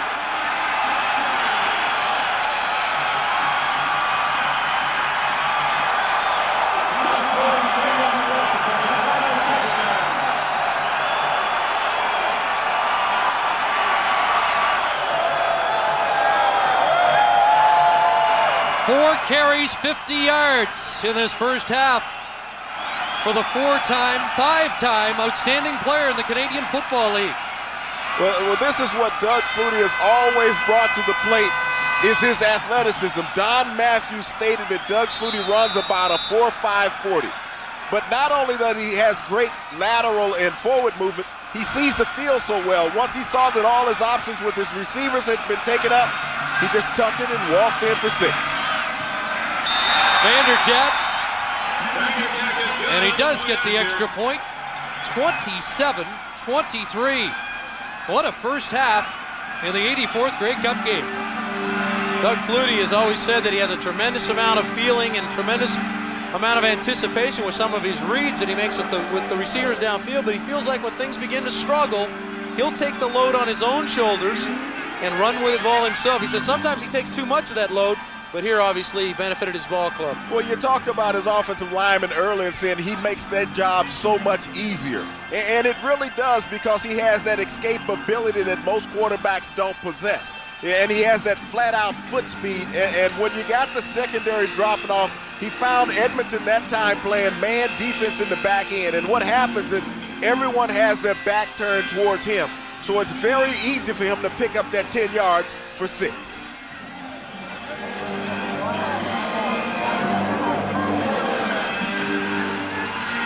Well, a record-setting night in many ways. We've had a long punt return for a touchdown by Cunningham, the longest kickoff return by Gizmo Williams, and 27 second quarter points. 27-23. 50 points in the first half of the 84th Grey Cup, Chris. Who would have ever thought it? And the guy was picking 44 points total in the game. Well, you always been conservative. You think hockey that 1-1 is a high-scoring contest, you know. Well, this has been an amazing first half. Not done yet. 40 seconds to go, and Gizmo Williams is getting set. David, what do you do with 40 seconds and you get the ball if you're Edmonton trailing by 4? Do you kill it, or do you try to get some points going into the locker room at halftime? Well, I think a lot of it depends on what kind of return they get here. If they get a good positive return, I think you immediately go in the attack and try to make something happen. Certainly get yourself in position to get 3. You got Giz back, and Eric Blunt. You know, we haven't heard much from Eric, but last year Eric led the league in all-purpose yards per game at 286, and is a great kick returner to complement Henry Williams.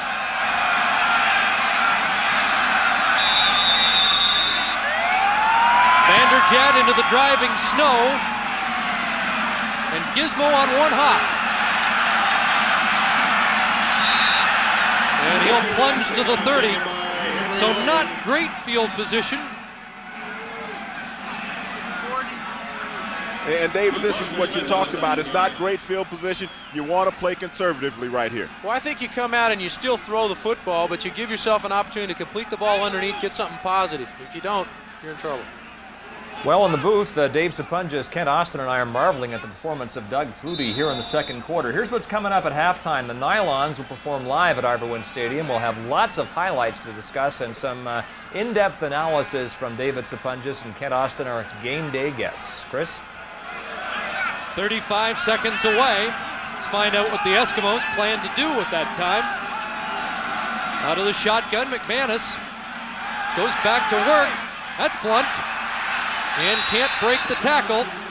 Sure-handed play there by Reggie Givens, who's had an outstanding year for the Argos at 3 different positions. And David, this is one of the things that has plugged Edmonton this year, is that they've had so many second and longs instead of the second and shorts. And that causes your offense a lot of problems.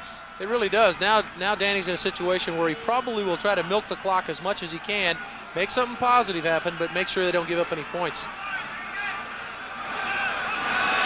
Second and long. McManus, a lot of steamboats. Now gets rid of it. There's Sandusky.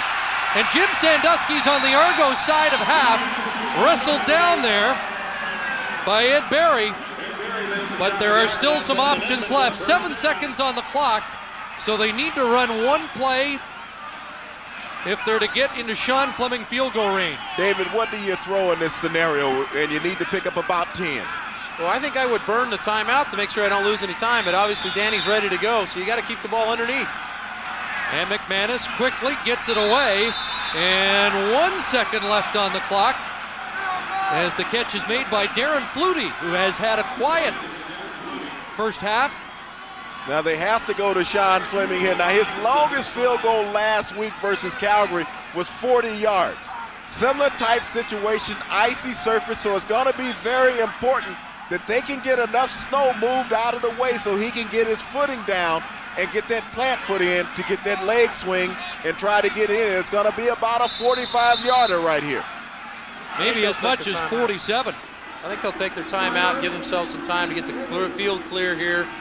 This is what I thought Danny, the reason I was saying take the time out before Danny completed the underneath pass, and he did a great job of clock management there. A lot of times you see quarterbacks lose time, and if he lost a second, they wouldn't even have this attempt.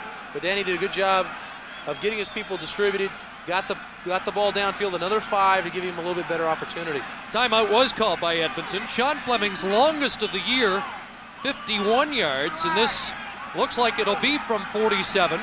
Does have the wind at his back. And you think back to that 1993 Grey Cup, his long in that game was 52 yards, and he was 6 of 7. Trying to get the Eskimos within 1 through one half of play. Got plenty of distance, but misses. Cunningham now will lug it out, trip up around the 5-yard line, and that'll do it for the first half. Wow. What a first half it was. Danny McManus warming up. It's interesting to note that he outpassed Doug Flutie in both of the regular season games, passing yardage-wise, and he did in the first half. But like the regular season, he's on the losing end so far. Well, McManus did the things that we thought he needed to do. He needed to take care of the football and distribute it, get everybody involved, and he got everybody involved. The touchdown to Eddie Brown, the touchdown to Jim Sandusky. Darren Flutie's only caught 2 balls in the first half. I think that benefits him. Well, we got to look at the halftime numbers where Edmonton is leading in the total yards, the net yards. No turnovers, and that's surprising in weather conditions such as this. This is Don Matthews' 4th Grey Cup as a head coach. He has never trailed going into halftime, and so this is a common situation for him to be in. You see his team rallying right there. He's giving his halftime speech. Ronnie Lancaster has his team within 4 points. Let's look for a big outburst here in the second half. Let's get a recap, Chris. Wow, so many big plays to talk about in the first half. You saw the brilliant catch by Eddie Brown, a punt return touchdown by Jimmy Cunningham, the bomb to Sandusky, Gizmo Williams, and a record-tying 27 second-quarter points by the Toronto Argonauts, who lead by 4 as we get set to start the third quarter. Should Edmonton fans be concerned that Darren Flutie wasn't really in the offensive mix in the first half? To be honest with you, I think it's a positive because Danny has had to go to some other players. He's had to get Eddie Brown involved. He's had to get Jim Sandusky involved. He's dropped the ball off to his backs a few times. Now all of a sudden the Toronto defense is saying, hey, wait a minute. Darren Flutie is not the featured guy. We got to defend everybody else. Now Darren becomes more of a factor in the second half. Let's go back down to field level. Here's Mark. Don, tell me what you said at halftime to your players. Well, you know, we gave up 2 plays on defense, 1 on special teams. Other than that, we had them under good control. Our offense is moving the ball. Don't give up any more big plays. Let's win the game. I understand you didn't want a 40-minute half in order to clean the field. No, I want to play the game. All right, Don, good luck. Don Matthews, up to you, Chris. And we're glad they made that decision because there's nothing wrong with the way this game's going. No, it's been a great game. Keep the flow going. And just to touch on something that David said, they got Eddie Brown involved early. They really haven't seen much of Eric Blunt and Darren Flutie. You know he's always there and dangerous. Edmonton won the toss to start the game. They deferred, so they'll have the wind in the fourth quarter at their backs, but they do kick it off, and the Argos will have the ball, and it's picked up by Michael O'Shea, and the former Tiger Cat. Pretty good return by O'Shea, who has heard the cat calls of angry Tiger Cat fans, and you can hear the booing as they announce his name. A North Bay product who agonized over the decision to sign with the Argos. In fact, North Bay was a territorial protected area of the Tiger Cats, so he grew up a Cats fan. The old Hamilton teams used to have training camp in North Bay. A tough decision, but here he is in the Grey Cup game. It was a very emotional decision when he did sign with the Argos, a hated rival for years, but he wanted to come to the Grey Cup, and he has arrived. Let's see if Flutie can stay hot as he was in the second quarter. First play of the third quarter, and he pulls it down, and Doug Flutie scrambling again. Malcolm Frank got a piece of him as Flutie downed about a yard short of a first down, and he is flexing his muscles in this one. Well, he's calling for his big group to come in a short yardage situation, but this is a play Willie Pless is going to have to make for Edmonton on defense. They're rushing 4-man. They're having combination coverage downfield. Willie's sitting in the middle spying. He just doesn't get over to make the play. The point I want to touch on is what Ken Austin spoke about at halftime. The uneven rush lanes by Edmonton's front 7 when you have those huge gaps and you have defensive linemen rushing on planes, different levels, 2 and 3 yard separation. Second less than a yard, close to midfield. And Big Drummond right side, and a lot more than the first down as he went across the 45, put the ball on the ground, but the whistle had blown. Normally you have to be touched when you hit the ground for the ball to be dead at that spot. I'm not so sure that Robert Drummond got touched, but it was a great effort by the Big Horse to pick up the first down on the short yardage play. The offensive line has been really establishing the line of scrimmage today. Looked like he might not have got touched. He hurdled that defensive back, and that should have been a fumble. Malcolm Frank comes in. Well, he did make contact, so it is the good call by the officials. 13-yard gain. Drummond has let it slip out of his hands twice, and you saw Flutie go over to remind him. And the direct snap to Drummond again. And Robert Drummond has another first down to the Eskimo 30. So the Argos marching on their opening possession of the third quarter. Leroy Blue, Willie Pless with the tackle, but now Drummond has 7 carries and 42 yards and a touchdown in the game. He picked up 44 last week versus Montreal, so he's well on pace to eclipse that here in the Grey Cup. First down, Argos. Another direct snap, Drummond. And this time, the door is closed. Derek McCready, Malvin Hunter. Well, this time Edmonton commits a couple of linebackers into the play to disallow the running lanes. He had some good running lanes with a 4-man rush. Now the linebackers get involved, and now you got 6 across the front. No place for him to slide to, and they come up and make a play on a short gain. David, I'll also tell you what these 2 direct snaps to Drummond has done. It has now forced Edmonton to play more discipline up front in their pass rush. You saw a lot of twisting and gambling in the first half. Now they have to stay in their lanes, look for Doug Flutie to have more time in the pocket. 2nd and 7. Everybody out for Doug Flutie, and the rush is on.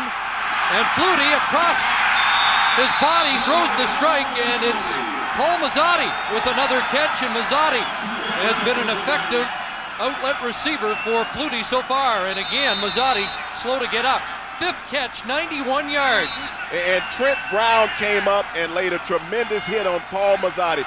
Trent Brown came in the training camp this year. Last year he had gained a starting position, came back this year. Once he saw that the ratio would be adjusted, he wasn't assured that he'd have a starting job. But Ronnie Lancaster assured him it was his job to lose, and Trent Brown has held on to that free safety position for Edmonton and has had a tremendous season, one of the best hitting free safeties in the CFL. Now, the thing I marvel about the wide receivers for Toronto is how well they adjust to Doug moving around in the pocket or escaping out of the pocket. Most teams have a scramble rule where they'll go with their quarterback. The receivers will go with their quarterback to help him out. And it seems like almost inevitably he finds Mazzotti, who seems to sit it down every time for him and finds an open area.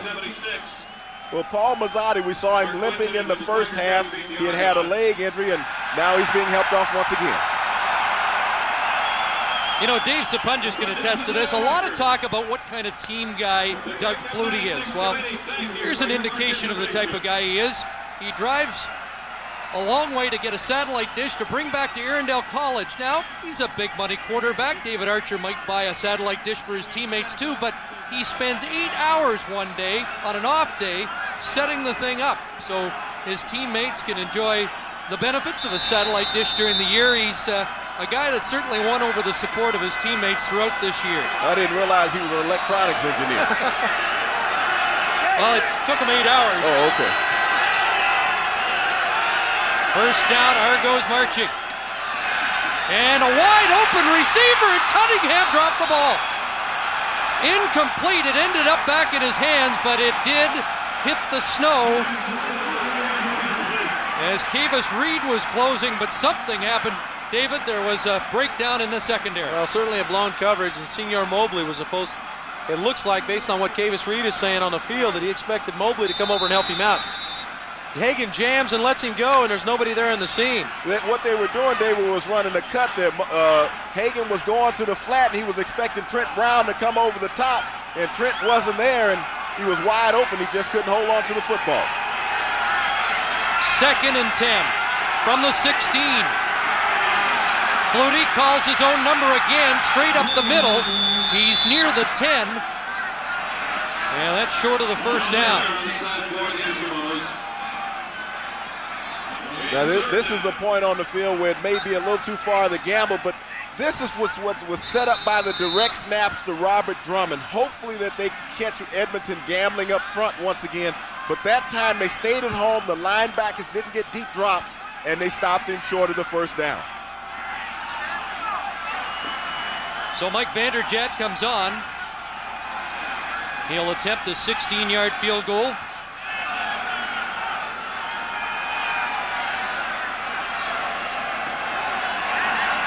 And again, a little housekeeping. And Doug Flutie is down there cleaning off the turf for Mike Vanderjagt, making sure that his kicker has sure footing on his plant foot.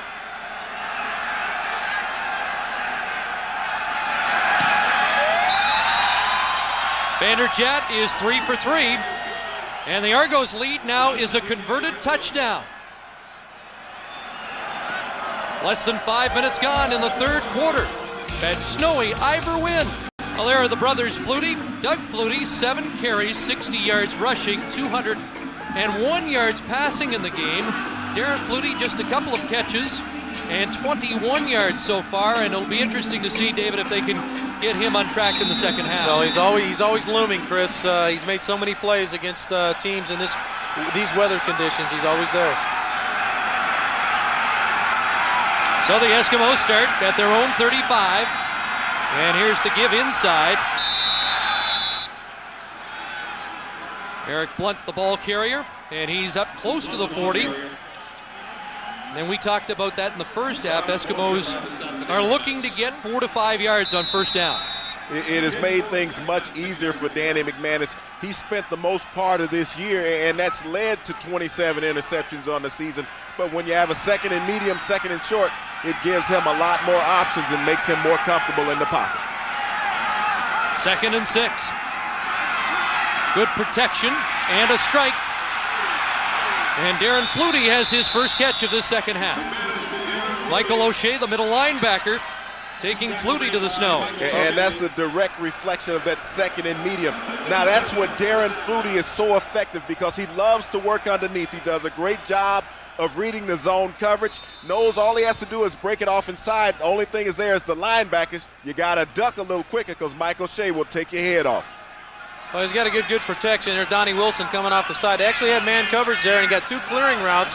And Darren does such a great job of setting it down. At the 49 of Edmonton, first down, McManus, another strike, and there is Darren Flutie into Argo territory. What were you saying, Dave? Well, this time he gets a zone, and we always know that he's there. They're so concerned now with making sure they defend the field because he got Eddie Brown involved. He got Jim Sandusky involved in the first half. Now Darren reads the zone. This is an option route for him. He finds a little crease and gets in the hole. And David, what has happened is you have 2 halfbacks playing on this side of the field now. Marcelo Simmons has come in for Donald Smith on the corner, who went out on that Jim Sandusky touchdown, and now you have 2 halfbacks playing out in the flat. First down at the Argo 45. Again, well, the protection was good, but McManus nailed. Ball is whistled dead, but Danny McManus sacked for the first time today. And that was a coverage sack on that play. They rolled up the coverage, David. Yeah, they rolled up the coverage to Darren Flutie's side, Jim Sandusky's side. This is what they were so effective with against Calgary, just running a stack over there and letting those 2 guys go to work. Now, Tony Burst leaks out of the backfield. He replaces the linebacker. If the linebacker gets too much width, he's supposed to dump it off there. Danny didn't find him. And look who showed up on the sack, Don Wilson. I mean, this guy has played in 2 Grey Cups with Edmonton, 2 with Toronto, and looking to collect his 4th Grey Cup ring tonight. Loss of 7, 2nd and 17. McManus over the middle, Eddie Brown. And Brown at the 35-yard line is close to a first down. And that should move the sticks. Well, you want to talk about a big-time throw right here. This is an anticipation throw. He's anticipating Eddie Brown getting in the hole for him versus a zone coverage. 3-man rush. Watch Eddie float right in behind Donnie Wilson, and it couldn't have been a better thrown football. Danny really stuck that one. And Ronnie Lancaster spoke about his quarterback throwing on time, and then when your offensive line gives you the time and you believe that your receiver will be there, you just let it fly with confidence. Ball at the Argo 35, first down. Edmonton and Eric Blood straight up the middle, and he's got 5 or 6 more. Looks like he stopped just inside the 30-yard line. Rob Waldrop, defensive tackle who's had an outstanding year, the former Outland Trophy winner out of Arizona, made the tackle. He's going in for elbow surgery following this season. Danny's calling all the plays for Edmonton. He's got a little wristband that he refers to, and he's getting everybody involved, keeping the run game part of what he wants to do. He's hit on his last 7 passes, and it's 2nd and 4. McManus looked right, now looks left. Over the middle he goes, and off the hands of Mark Tobert. The ball delivered high and incomplete. I tell you, that's one that McManus would like back. He had an early check down to Eric Blunt, who was sitting in the flat, neglected to go to him, thought about it a second time, then went deep, and the ball fell incomplete. And this will set up a 37-yard field goal attempt. Danny's been gunning it here in the second half. He's wanting to go deep. He's found open receivers. That one got out of his hand just a little too high for Tobert. So now Fleming will try to master the footing. He has had trouble with it so far today. And he's missed another. And away goes Jimmy Cunningham. And that side of the field opened up and then closed down on a big hit by Tony Burse. Boy, if Burse doesn't make that play, Cunningham's still running. So Sean Fleming is 0 for 3. Well, Scott, squandered points for Jimmy Cunningham, but remember, Sean Fleming now 0 for 3 on the day. Wonder if that Charlie horse is giving him problems. Here's Drummond taking that shovel pass, and Robert Drummond picks his way through a couple of tacklers out to the 35-yard line, and Drummond with the first down for Toronto. And a couple of Argos down. Drummond slow to get up. Chris Giaskis is the Argonaut who is down on the play, and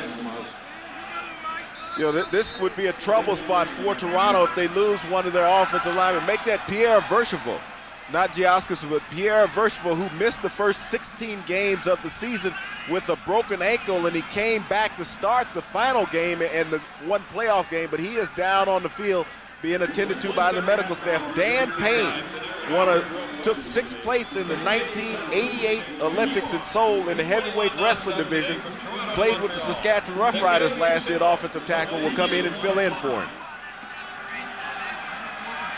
Well, this would be a tough break for Pierre Verchevel, who has been an unlucky guy as far as being in the right address for a Grey Cup.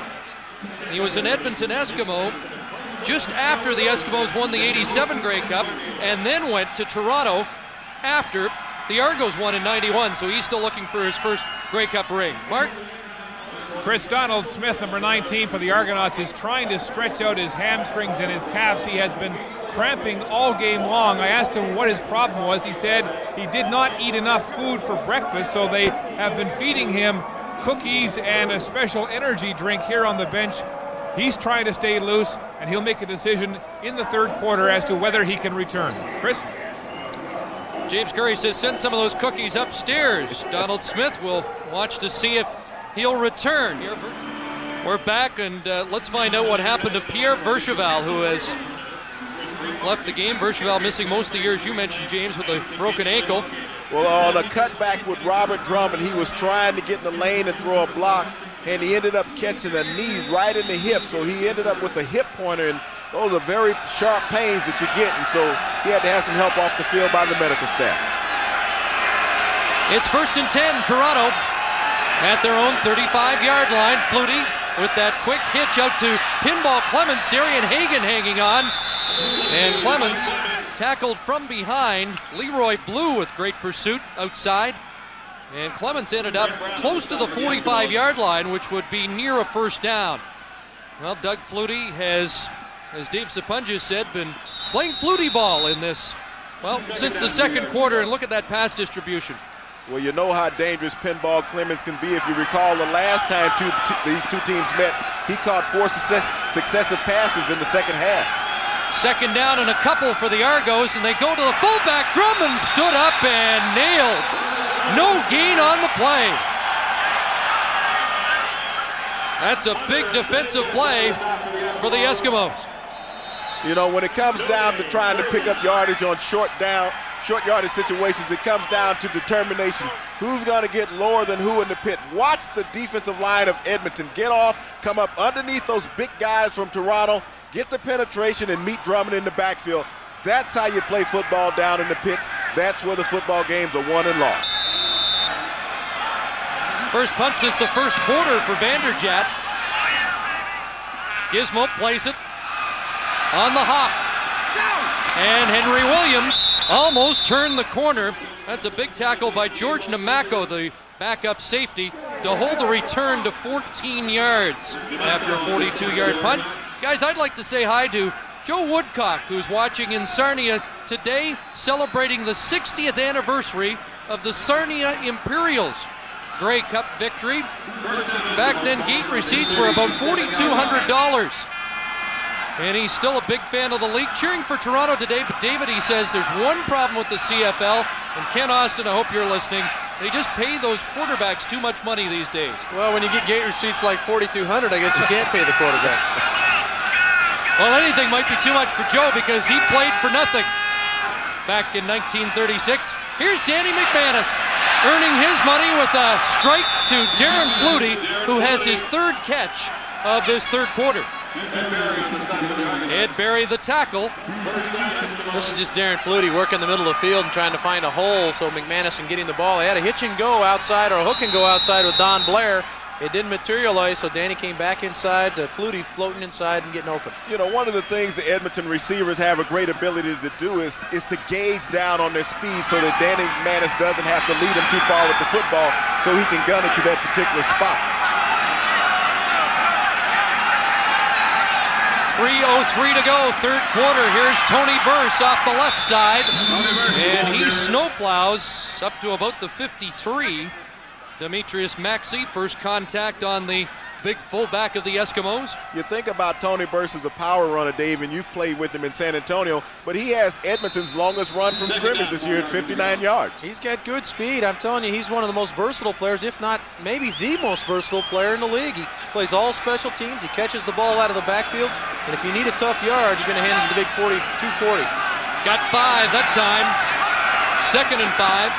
Short drop. And incomplete as Mark Tolbert, the intended receiver, double-teamed. And that's Johnny Harris, one of 5 members of the Argos defensive unit that was not with Toronto in training camp. Well, you think about Johnny Harris. He started this year off playing in the Arena Football League before being picked up by Don Matthews. And when Don brought him in, he said this guy was such a great performer in practice, he had to find a way to get him into the lineup. The Calgary game in Alberta was the first game that he had played this year, and he's been a constant contributor, actually filled in for Marcelo Simmons, who's never gotten his job back. Glenn Harper into punt on 3rd down with Cunningham back.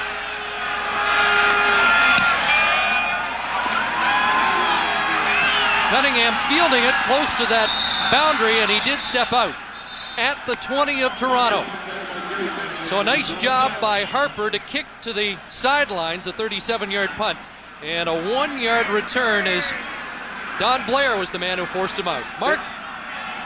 Chris, here's the latest from the Argo sick bay. Pierre Vercheval's injury appears worse than a hip pointer. He told me he got kneed in the back and his whole right leg went numb, and he's still trying to get the feeling back. And that's why Dan Payne is in along that offensive line now for the Argos. Under 2 minutes to go, third quarter. Doug Flutie and the Argonauts leading 30-23. Flutie outside, and the footing was a problem for Robert Drummond that time. David, the tempo of the offense have not been what they were in the first half here in the third quarter. Would that have something to do with the layoff that they had in the second half? Well, at halftime? Well, I think it has something to do with what the coaches have said to him in the locker rooms. They talked about the defensive changes they needed to make, take away some of the plays they'd been getting in the early going, and now they're just trying to give away underneath stuff, come up and make tackles. Quebec City native, graduate of Western Ontario, back in Pierre Berchevelle at left guard. 2nd and 10. There's that shovel toss. Drummond kept his footing. Nice job by Drummond to get the first down up at the Argo 39. Last game here in Hamilton for Robert Drummond. He had 176 all-purpose yards and 4 touchdowns against the Cats. And I spoke with Robert about that game. He said it was his second best game of the season. His best that came in Winnipeg. But that game couldn't have came at a more important time. He had struggled late in the season. He had a tendency to put the ball on the ground, but he had caught his stride in the final game of the season, and it has carried over in the playoffs and here in the Grey Cup. 19-yard pickup for Drummond. First down. Argos near their 40. And Flutie underneath has another completion to Paul Mazzotti. And he is approaching a 100-yard game. Bruce Dixon the tackle. And I'll tell you, every time Robert Drummond saves in the backfield, Dave, you can see the difference in the pass rush of the Edmonton Eskimos. They're not as quick in coming off the ball because of that shovel pass with him in there. They've set that up so they know they have to guard against the shovel pass or the draw play, the direct snap. Great job of protection that time. That time, Singer Mobley came on the blitz from the outside. Willie Pless came over to pick up his coverage. The line slid out and took care of business. Flutie made the completion. Once again, Mazzotti getting attention. He has 6 catches, 99 yards. 2nd and 1. Drummond will have the first down. And a hard man to bring to the turf. As the clock has run out in this third quarter. And after an explosive first half, just 3 points in the third quarter of play in the 84th Grey Cup game. That was a field goal by Mike Vanderjagt. And after 45 minutes at Iverwin Stadium in Hamilton, the Toronto Argonauts have a 7-point lead on the Edmonton Eskimos.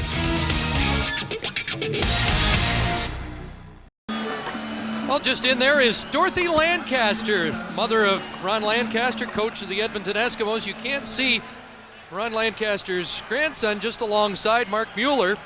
There's Ronnie, Ron Jr., 4 generations of Lancasters here in Hamilton today. And Ron Jr. monitoring proceedings from the booth up above. And I tell you how good a teacher that Ronnie Lancaster has been as a quarterback and as a coach. You think about his young grandson, Mark. He knows every player on this Edmonton team by number and name. We're through 45 minutes here. And the rushing yards, Robert Drummond, a more prominent role in that third quarter. I think the biggest surprise right there is the rushing stat. We felt like that Edmonton was going to be able to run the football. We needed to know whether Danny Mac was going to show up and play well, and other people were going to step up with him. They certainly have. Let's go downstairs to Scott. All right, Chris, the stats show us one very important figure. It would be remiss if we didn't mention the play of Danny McManus. Kent, he's closing in on 300 yards passing, and he's just chipping away. Well, we've talked a lot about the Toronto offense, and all Danny's done is go out there and has thrown 2 touchdowns and closing in on 300 yards. He's played a great game, one of the better games that I've seen him play in the playoffs. And Dave, this is the way that Danny Mac seems to play in the playoffs. Oh, yeah, he always does come up with the big games. And you saw the stat also about how he has outpassed Flutie so far this game, which is a surprise since we've talked so much about how Doug is moving the ball. But he is playing an impressive game. He's dumping the ball off when he has to, and he's doing the things. Yeah, it's in the best interests of one team to outpass the other, it would seem, if they're going to win this Grey Cup. Chris? I'll take that, Scotty. You know, a lot of people have overlooked what Danny McManus has done, especially over the past 2 seasons in the CFL. He is second in completions with 605. He is first in yards passing over the last 2 seasons with 9,080. But he also has one other first that he doesn't want people to know about, 53 interceptions. You know, the interesting thing about McManus, though, at playoff time, the interception totals just go right down. He averages 1 interception every 2.5 games in the postseason. So just 4 interceptions in 10 playoff games, and he's been mistake-free again today. In fact, this has been a terrific football game for that no turnovers, and only 4 penalties on a snowy day in Hamilton, which is pretty impressive football through 45 minutes. Well, we've got 1 quarter to play, and there will be a turnover in this game that's going to play a prominent role before it's all over with. David, as a quarterback, how difficult was it to handle the football in the cold weather like this? Well, in this situation, what you want to do as a quarterback is keep your hands warm. That's obviously why Doug has gone, or keep them dry. That's why he's gone to the gloves, and keep the torso warm, and you'll be fine. So the Argos with a first down at their own 52-yard line. Flutie, that little shovel toss back inside Drummond. And Robert Drummond works his way down to the Edmonton 43. Willie Pless, Trent Brown there to make the tackle. You talk to all coaches, regardless of where you play football at, and they'll always talk about how important the running game is at this time of the year, when you got the bad weather, when you got the wet field, when you have the snowy surface. Robert Drummond has taken control of this football game on the ground tonight. And that's exactly what the shovel pass is a run. They're getting great blocks from their guards. Another first down. Drummond told me he wanted this to become a power game. That's when he would be at his best. Now he takes the swing pass out of the backfield. And Drummond down near the Edmonton 35. Tavis Reed out on the corner with the tackle. You know, one of the things that they have done in stretching this Edmonton defense from sideline to sideline is taking Willie Pless out of the game. Willie Pless, second in the CFL and third in the CFL in tackles this year, the all-time leading tackler. And you look at Drummond's stats this afternoon, catching the ball. He had 7 receptions last week versus Montreal, but he had the big one, if you recall, Chris, when he tight-roped down the sideline, and he had that 33-yard reception, and he has 5 in tonight's game for 64 yards. 114 all-purpose yards for Robert Drummond so far. 2nd and 4, and it's Flutie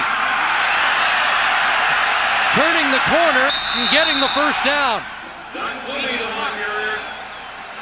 Well, the Eskimo defense wanted the opportunity to get a shot in on Flutie. Well, they've been feeding Drummond on the short yardage play the whole game, and here Doug just pulls it out. Fakes it, and he's got a couple people in front of him. As you see, they're pulling the backside in to get in front of him and get him a block. Trent Brown had to close from his free safety position to make the stop on the play, but he had pulled Reggie Givens, a backup linebacker who had came in, or a linebacker who came in as a backup tight end on the play. Flutie 68 yards rushing. Now looks over the middle. Oh, almost a great catch by Cunningham, but another drop. Well, Jimmy's had a couple in his hands that he felt like he could get, and this one gets away from him too. It's a little high throw, but he'd probably be the first guy to tell you I should have come down with that. Well, Doug Flutie's in pretty nice company, isn't he? As he has passed Ron Lancaster on the all-time Grey Cup list with his performance this afternoon. And I tell you, that group of 5 right there has ignited a lot of hearts in the CFL over the years and sent a lot of joy to a lot of fans. You could have a pretty fair debate about who's the best amongst those 5. Flutie calls his own number. Once again, Doug Flutie taking a pounding, but getting down to the 21. Derek McCready got the first hit. There's Bernie Filoni, a hero here at Ivor Wynn. Well, they're getting back down again to the scoring zone, and they have a tremendous feel for what Edmonton wants to do in that zone in the field. Flutie knows they're going to play some coverages that are going to turn the backs of the linebackers, get the safeties involved splitting the field, and he's going to take advantage and run himself. But I tell you what's so important, Dave, is that when they've gotten down there is that Edmonton hasn't folded the tent and allowed Toronto to get into the end zone. They've been able to bow up their backs, stop them, and force Vanderjet to come into the game. And Ken Austin mentioned it earlier. You'd rather give up 3 than give up 7 defensively. 28-yard field goal attempt. It is 3rd and 3, so Vanderjat's number is called. And Mike Vanderjat, the kid from Oakville, is having himself an evening in the Grey Cup game. Vanderjat has given the Argos a 33-23 lead. Early in the 4th quarter, it's Toronto by 10, thanks in large part, Ken, to the work of Robert Drummond. He's the workhorse now. Yeah, they've run this shovel pass quite a bit here in the second half, and I'll tell you, Robert Drummond's similar to a lot of great backs, and that is they get stronger as the game goes on. And that's what's happening here. Dave, how about his footing? Oh, great footing. I think he has different cleats than everyone else. Who knows? But great athletic ability to stay up, and whether he's running the ball up the middle or it's a shovel pass, he's getting the job done. Chris, it was Jimmy the Jet in the first half, Robert Drummond in the second half. Sure is. Speaking of his athletic ability, he was telling me the other day he ran a 10-3 100 meters as a sophomore in high school. His cousin John Drummond of the U.S. relay team, and he admitted he took some ribbing from his Canadian teammates after the Olympic results. There's Mark Tolbert on that end around for the Eskimos, and he's taken down near the 40-yard line. That's a gain of 5 as Demetrius Maxey, in pursuit of Tolbert, made the tackle. And that's one of the things about this Toronto defense as they set up the reverse with Tolbert, is the great pursuit. Demetrius Maxey is playing tackle in this game where he had played end for most of the season with the Argos, but great pursuit down the line of scrimmage to make the tackle. Well, it's getting to crunch time for the Eskimos, now down by 10. 2nd and 5. McManus over the middle, and looks like it's going to be ruled a catch by the sure-handed Darren Flutie. And Darren is in a lot of pain. It's a key catch for Darren because someone's clean. Looks like Givens comes clean on McManus. He sees him coming. He waits, and he allows Flutie to come underneath the coverage. Here's Darren Flutie, matched up man-to-man, breaks inside. Ed Berry trying to get there, but the ball's thrown down low, and Darren goes down and catches it. And that's a point that Ken Austin had made earlier. They would like to get Darren Flutie matched one-on-one with Ed Berry. It's a first down, Edmonton, at the Eskimo 46. McManus, blunt, nailed immediately. Great defensive play there by Ken Benson, the quiet man amongst the linebackers for the Toronto Argonauts.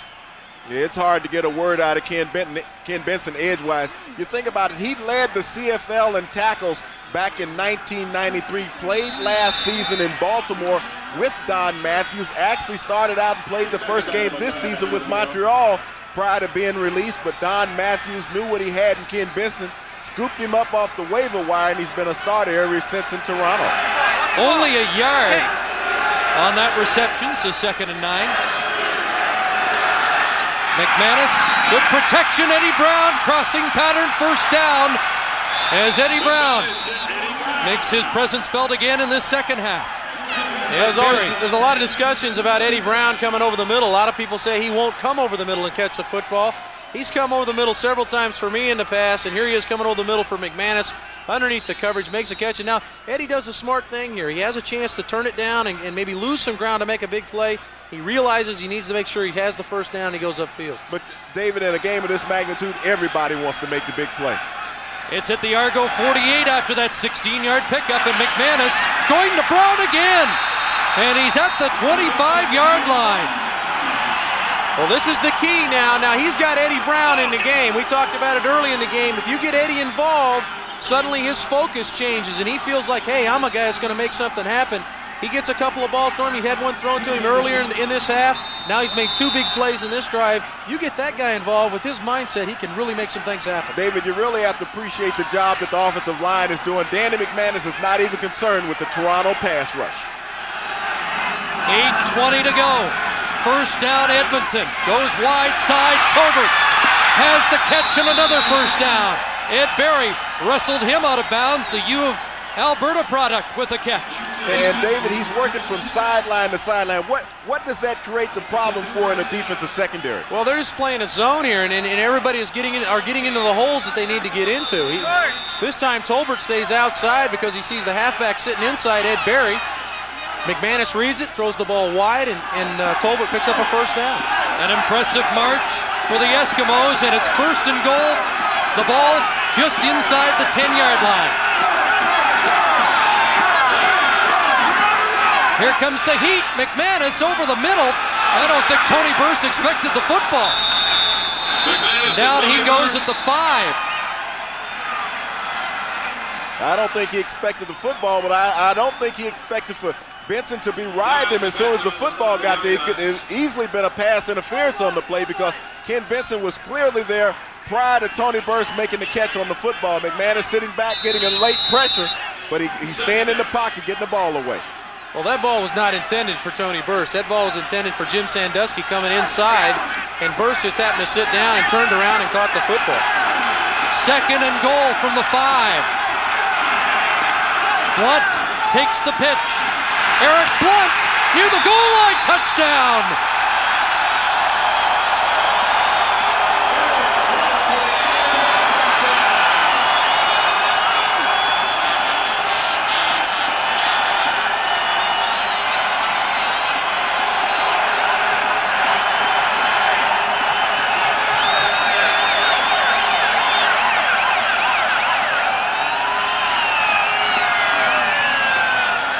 Eric Blunt takes the toss, gets great blocking there. You see Lachey getting washed by the play, and then Eric, with his ability to run, stays low center of gravity and plays off the block, or plays off the hit to score. That is the search series. That is a staple play in every CFL offensive arsenal, but Eric Blunt runs it so well. He reads the block of the offensive lineman, but the surge up front to get him in for 6. Fleming adds the extra point. It's a 3-point game again, with 6:57 to play in the 4th quarter. What a drive by the Eskimos.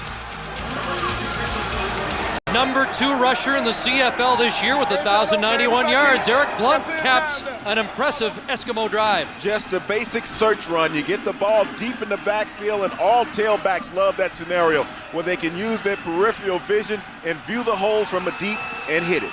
That's exactly right, and he's just looking for a crease, and here you see O'Shea being washed by the hole. He hits it right up behind his offensive lineman and sticks it in the end zone. And Leo Groenewegen, you think about how illustrious career he has had, 180 straight games, and this is his first Grey Cup contest. We're in for a great finish, folks. Under 7 minutes to play and a field goal separating the Eskimos and Argos. Clements drops the ball. Pinball shakes a couple tackles and now is ridden out at the Eskimo bench, and a marker is down. And this has been a penalty-free game for the most part. And Chris, you talk about only a field goal separating the 2 teams. Yeah, we're in a situation where had Fleming made his 3 field goals, Edmonton's sitting on a 6-point lead right here. So Vanderjack had done a great job. Toronto number 50, first down. As you see now, Toronto's going to start in the hole offensively. Vanderjack has done a great job of putting the ball through the uprights for Toronto. Fleming has struggled. Great drive, David. It was a tremendous drive. In my opinion, it was the best drive of the game because Danny McManus got everybody on his team involved. Blunt caught a pass, ran for a touchdown. He went 6 for 6 in the drive for 65 yards. Got Eddie Brown the ball twice, Darren Flutie. And the key was, David, as any quarterback likes to do, you spread it around to all your receivers. And now the fans, pro Edmonton, are exhorting the defense. Flutie, pressure on, dumps it off, and away goes Drummond. Well, the big horse out of the backfield once again. And Ken Austin alluded to it. Robert Drummond is getting stronger and stronger as this game goes on. Doug Flutie is doing everything that he can right now to get the ball in Robert Drummond's hands. As a quarterback, as the game goes on, especially in the dying moments, you start to find the guys that are making plays for you, and you feed them with the football, and that's exactly what Doug's doing with Robert Drummond. And we're seeing a classic example of Flutie ball. 14 yards on that catch by Drummond. He has 6 for 78, while Mazzotti paces on the sidelines with a Charlie horse, and Flutie calls timeout. Doug Flutie using his timeout.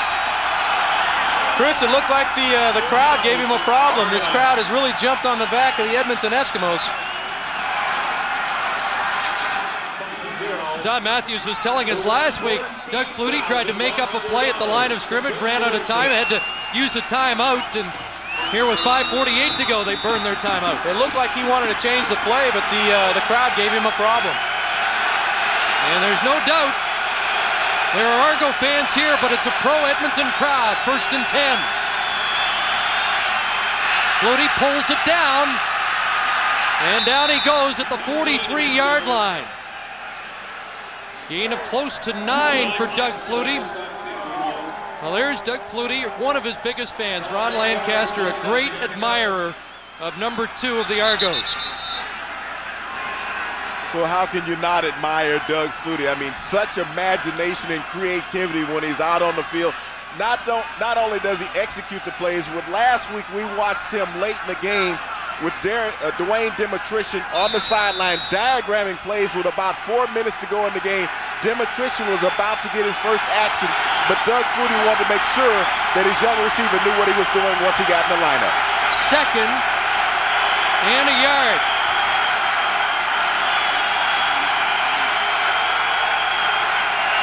Robert Drummond nailed and pushed back. I don't think he got there. Willie Pless, defensive MVP 4 times. That's how you play defense. You put your head up in the hole and you drive them back.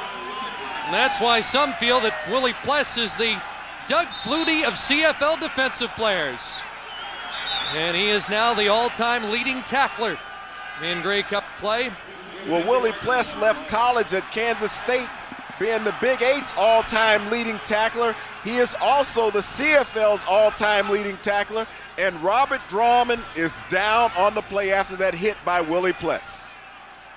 Willie Pless with 6 tackles on the day. And they're not going to be able to measure until Drummond gets attention. But you talk about textbook filling the hole, that's Willie Pless. There hasn't been a better tackler in the history of the CFL. There's Chris Perez. He's from Willie Pless's school, and he was telling me the other day that the coach at Kansas would bring Pless back just as an inspiration to the collegians. He trained with them in the offseason.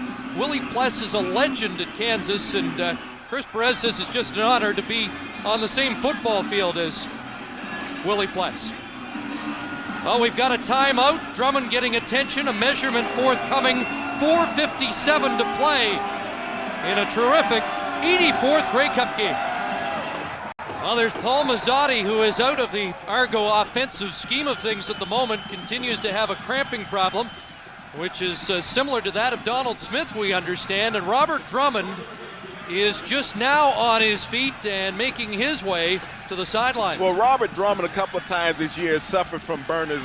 There was a game against Calgary at Sky Dome where Alondra Johnson met him up in the hole and he suffered a burner. And that time he and Willie Pless met right up at the top. You'll see the collision right at the top. He puts face mask to face mask, and Willie Pless is just brought a load up in the hole, and you can see the snow flying, so he most likely suffered a burner on the play. But Robert Drummond will be back after a few moments on the sideline. He has to miss 3 plays.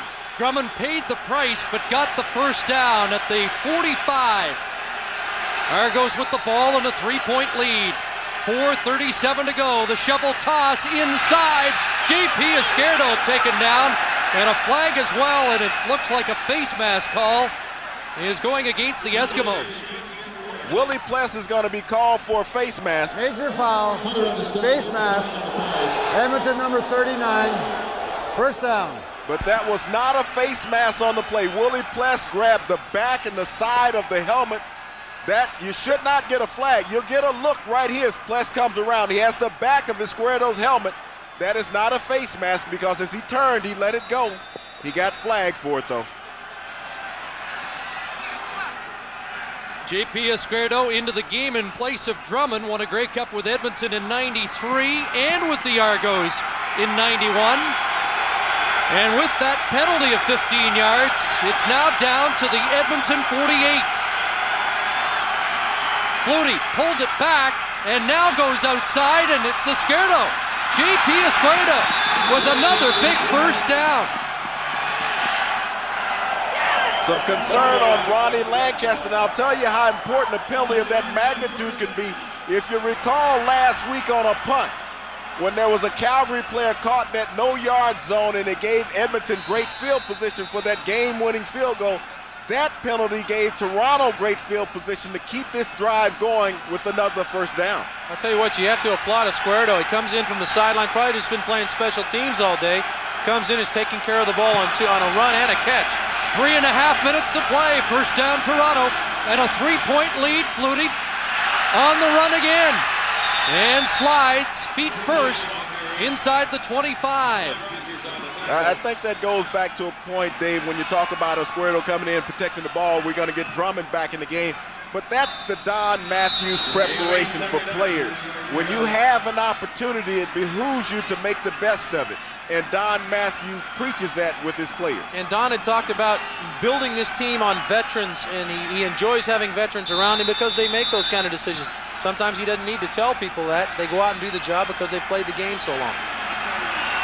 Gain of 8 for Flutie, who has 90 yards rushing on the day. 2nd and 2. There's Drummond. And off the left side, he'll be close. Malvin Hunter with the tackle.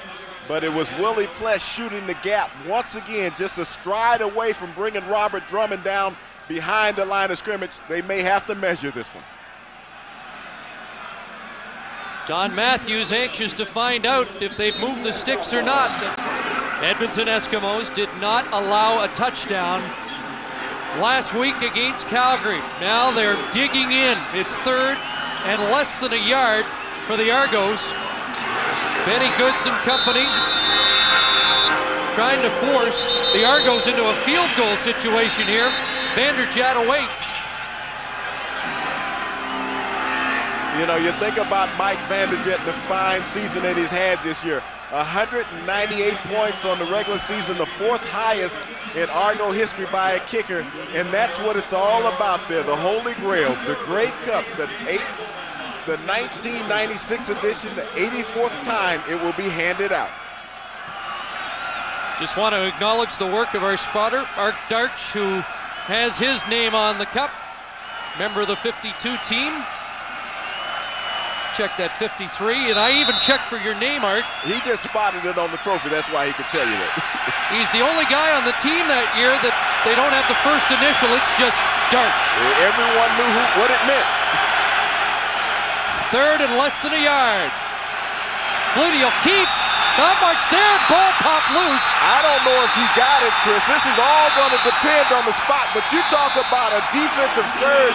The Edmonton Eskimos came across that line of scrimmage with authority and really reestablished the line of scrimmage. This is going to be also important on the measurement. And Ronnie Lancaster out on the field, incensed. I think this play was blown dead way too soon. Flutie dives in and he's laying on top of bodies, and all of a sudden the ball's jarred loose, and I think Ron's got a complaint. I'm curious about the spot too, because there was really no movement. Well, I tell you, that Edmonton defensive unit did a great job of coming across the ball, and if he gets the first down, it's from the generosity of the spot. Wow. You know, he may never have had control of the football. This would be a great shot if we can get a replay of it, because Doug Flutie lost that ball. As David said, they blew the whistle too soon on the play, and Ronnie Lancaster is incensed.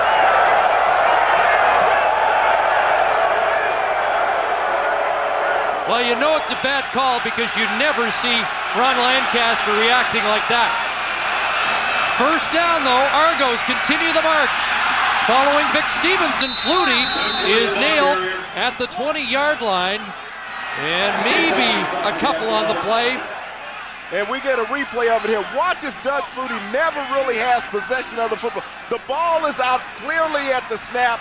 The officials blow the ball dead on the play, and Doug Flutie never gained possession. That should be an Edmonton Eskimos football.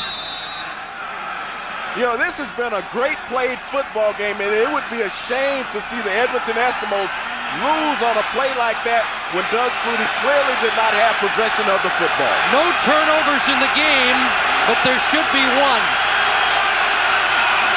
Now 2nd down and 6. Flutie, Drummond can't hang on, and it brings up 3rd down with 1:38 to play. And Chris, I want to take you back to a moment. The 1994 Grey Cup. Danny McManus to Ray Alexander. A questionable catch that Ray Alexander made on a pass from Danny McManus that he may not have had possession of, but kept the drive alive for the BC Lions, and Louis Pasaglia had an opportunity to kick the game-winning field goal off of that. Well, the Argos have to settle now for a field goal attempt. Now, Sean Fleming has missed 3. If you recall, David, you talked about it being the most important factor of this game. It would be a much different game if he had made those. Well, there's no question about that. But Edmonton's defense did what they needed to do. Once they got in that territory, they held them to 3. This appears to be from 27 yards out. And Vanderjagt has made another 5 on the day for Mike Vanderjagt. And Don Matthews and the Argos have a 6-point lead. But let's go back a little further. The 87 Grey Cup, and this game has reminded me so much of that between Edmonton and Toronto. That finished 38-36 Edmonton. Danny Barrett scored a touchdown late in that game, but then Edmonton came back. And Jerry Corrick kicked the last-second field goal to win it. You know, it was a marvelous game. It was played flashback. We'll get a shot of it right here. Jerry Corrick lined up from 49 yards out with 47 seconds to go, right down the pipe. A seesaw game that ended 38-36 Edmonton. It's 36-30 Toronto. And the Eskimos now with 1:34 on the clock must score a major. And Danny McManus has been wielding a hot hand for the most part tonight. Well, Ron Lancaster has a decision here. He can go with the kickoff, or he can take the ball at the 35, and Ron's decided to put the ball in the hands of the guy that's made so many plays for him down through the years, and that's Gizmo Williams. And Ronnie was having to be restrained on the sideline by Larry Ruck. Larry Ruck was restraining him. Ronnie was going nuts on the officials because he saw that ball clearly come out when Doug Flutie was taking the snap, and he was incensed, and he is still infuriated on the sideline. He has a valid reason to be, because if you take your team all this way and you lose on a bad call like that by the officials, you hate for the Zebras to control the football game, but that's one that they clearly blew. And what it means is Lancaster's team needs a touchdown and not a field goal. Had that fumble stood, as the ball is covered by Errol Martin, had the fumble stood for Edmonton, they'd only need a field goal to tie. Now they need a touchdown to win it. Not only would they have just needed a field goal, but it would have been a great momentum swing. Been a great momentum swing. They'd had great field position. You know, Jake Ireland's in perfect position to make that call. He's standing right behind the quarterback. That's really a tough one to miss. And his only job on that play, Jake Ireland, is to watch the quarterback. His job is to protect the quarterback, so he should clearly see the quarterback when the ball comes out on the snap that he never had possession of it. Now they have to refocus, though. The ball just nudging the Edmonton 40, 1:33 to go. And Danny McManus, who was perfect on the last drive, 6 for 6, goes to work, delivering, picked off. Adrian Smith is going to score. Touchdown, Argonauts.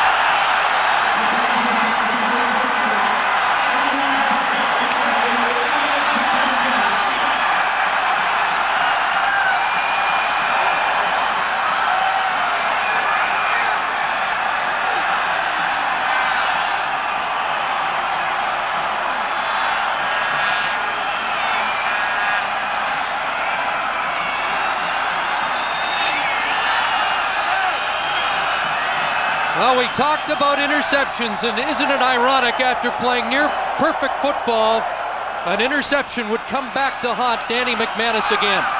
Well, I had mentioned right as the fourth quarter began, we talked about how cleanly the game had been played. There'd been no turnovers, even in the weather condition. But I thought that a turnover was going to determine who would win this ball game. It looked like Edmonton had that turnover. All of a sudden, the next play, we turn around and hear Smith running for a touchdown. And coming into this game, it was the Edmonton defense that had gotten all the accolades for their success during the year. But this Toronto defense actually had 3 more turnovers than the Edmonton defense on the regular season. And as you spoke about, it's a turnover that's the decisive factor in the 84th Grey Cup. Adrian Smith had a touchdown on an interception here Labor Day. He's a former Tiger Cat. And once again, he has come up with a big pick, and it's about 1:22 away from the Argos claiming the ultimate prize in Canadian football. I'll tell you, this is the beauty of the Canadian Football League now. They're down. Here's Danny McManus is going to throw just a curl route in the zone. The ball bounces right off Darren's chest as he's trying to slide on his back to make the catch, and Adrian Smith scores. But the beauty of the Canadian Football League is you're never out of it. I played in a game against BC 3 years ago where we were down by 13 points with 49 seconds left on the clock, and we won the ball game. So this game is not over by any stretch. They score, you can get an onside kick and score because the clock stops with every play. And we have seen the Gizmo take one back all the way, but this has been a marvelous game offensively and special team-wise by both teams tonight. Don Matthews, that close to his third Grey Cup ring as a head coach. And this is his third consecutive Grey Cup that he has taken his teams to. And Ron Lancaster, you can see him a bit deflated on the sideline. No CFL coach has ever won back-to-back Grey Cups. And this is the play that will create all the controversy in the papers and in the media over the next couple of days. Here's Benny Goods rumbling with the football, and he's upended at the 41-yard line. Now this is tough for McManus, who talked about the two previous meetings with Toronto. He lamented an interception in the first game that snuffed out a first-half scoring drive, and they lost by a field goal. And in the second meeting between these two teams, it was 24-17 late in the game, and he threw an interception to Mike O'Shea. And now Doug Flutie is just that close from winning his second Grey Cup. Well, you know, it's been a marvelous game by both quarterbacks tonight, Doug Flutie and Danny McManus. Danny McManus with well over 300 yards passing. McManus outlets to Blunt, and Blunt upended by Donnie Wilson at the 45. Paul Mazzotti in pain, but it'll be cushioned in about a minute and 11 when the celebration begins, barring an Archer-like comeback. And he's one of the 5 holdovers from that 1991 Grey Cup Argonaut victory. Blunt can't hang on, and it's third down now, Edmonton. See, these are the things that they're playing a deep zone, which you expect in this situation. They're up 2 scores. They're gonna show a zone. He needs to dump the football off. That's the only throw he's getting, and the guys have to make the plays for him. That ball's thrown. Blunt's got to make that catch and get him the first down. The important thing here for Danny is to get him in the end zone to give him a chance to get an onside kick. But they have to pick up the first down right here. Well, it's all down to this for Edmonton. 3rd and 5, and McManus will keep it alive. McManus to Darren Flutie. Darren Flutie the catch. He's down at the Argo 45-yard line. And I tell you right now, for Toronto, they're happy to give up the first down. It really doesn't bother them. Right now, they're still a little overjoyous about the celebration that will be taking place in about 58 seconds. They will bend, but they will not break. They'll let Danny McManus take all that stuff underneath because they're concerned about joy of celebrating and sipping from the cup. Well, I might be overly optimistic, but this game is not over by a long stretch. With McManus with the ball in his hands, he's made too many things happen late in ball games, especially in the postseason. Well, 58 seconds is an eternity in a CFL game, but when you have a great defense like Toronto has demonstrated that they have, I mean, it's a long road. You know, it's not out of the realm of possibility, but I kind of like Toronto's odds right now hanging on to this lead. 38,595, largest crowd ever to watch a game at Ivor Wynn, have enjoyed a thriller. And with all the talk this week, why don't we just say, let's do it again next year? Hey, that would be the greatest thing that could ever occur, is that if Grey Cup 97 could give you the moments that Grey Cup 96 has delivered, I think everyone in Canada will be happy. What we have seen is an advertisement of why the league should continue. Here's Darren Flutie down again. You know, that's something special about this game that you don't get in any other championship game. You get 60 minutes of excitement. First down, and McManus over the middle. Mark Tobert with Mike O'Shea draped all over him. And I keep watching David over here telling him to hurry up. They're taking too much time between plays. Well, Danny's got to get the plays called so he doesn't lose any time on the clock. He did a great job of managing the clock in the first half to give him a chance to score late. He needs to do the same here. Needs 2 major scores, 43-30.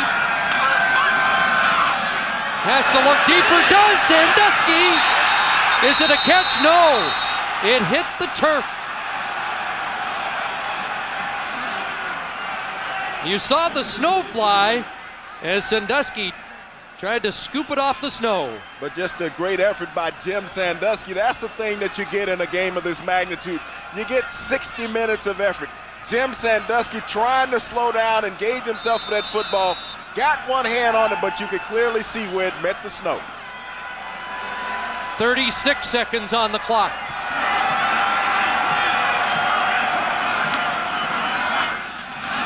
Tony Burse didn't surprise the Argos with that call. Well, they needed to pick up the yard to get the first down, but they only have 31 seconds to operate with. Well, he needs to throw the football. He's going to have to start trying to hit the seams just like he did there to Sandusky. He was just a little inaccurate with the football, and Jim couldn't adjust to it. Ron Lancaster has called timeout with 31 seconds to play. And he'll be thinking about the missed call, the fumble that should have been, for a long time. But now for the second time in the last three Grey Cups, it's been a play of that magnitude that has had a huge decision in the outcome of the game. But Don Matthews has a marvelously coached football team that is executed in every facet, and special teams showed up big today. High snap pulled down by McManus, who has good protection and looks into the end zone. Jump ball incomplete. As Johnny Harris went up for it against Don Blair.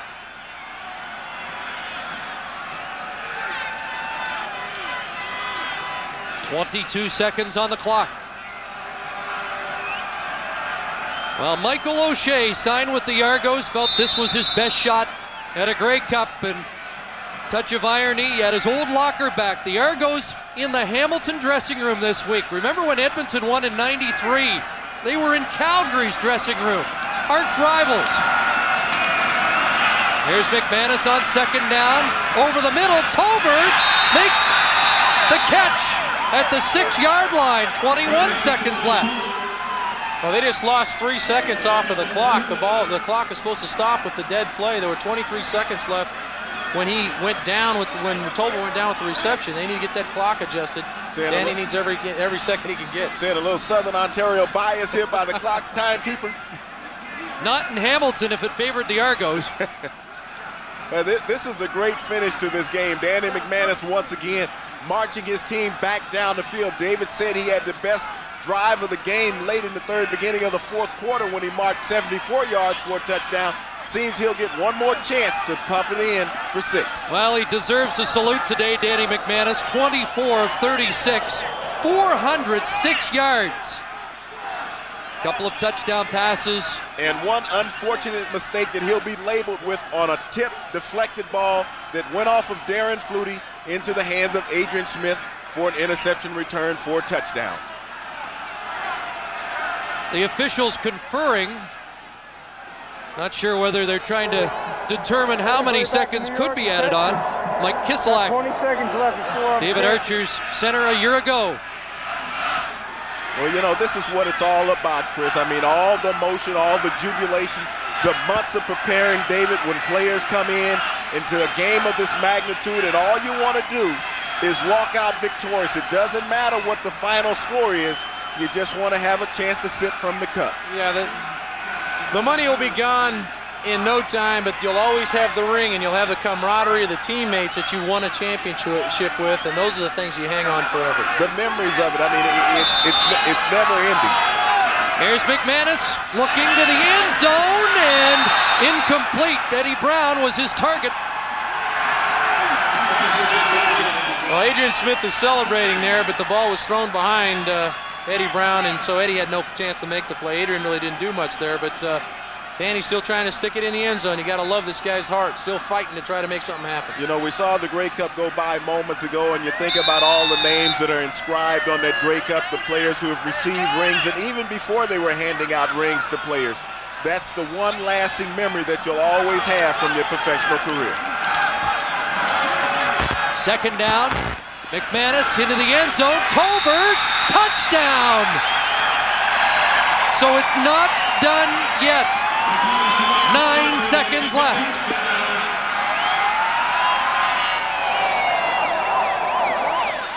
And what a marvelous drive crafted by Danny McManus. All the poise and concentration to guide his team back down the field after throwing that devastating interception to Adrian Smith, but to have the poise and the frame of mind to not be rattled and come back and get his team into the end zone once again for 6. University of Alberta product into the end zone.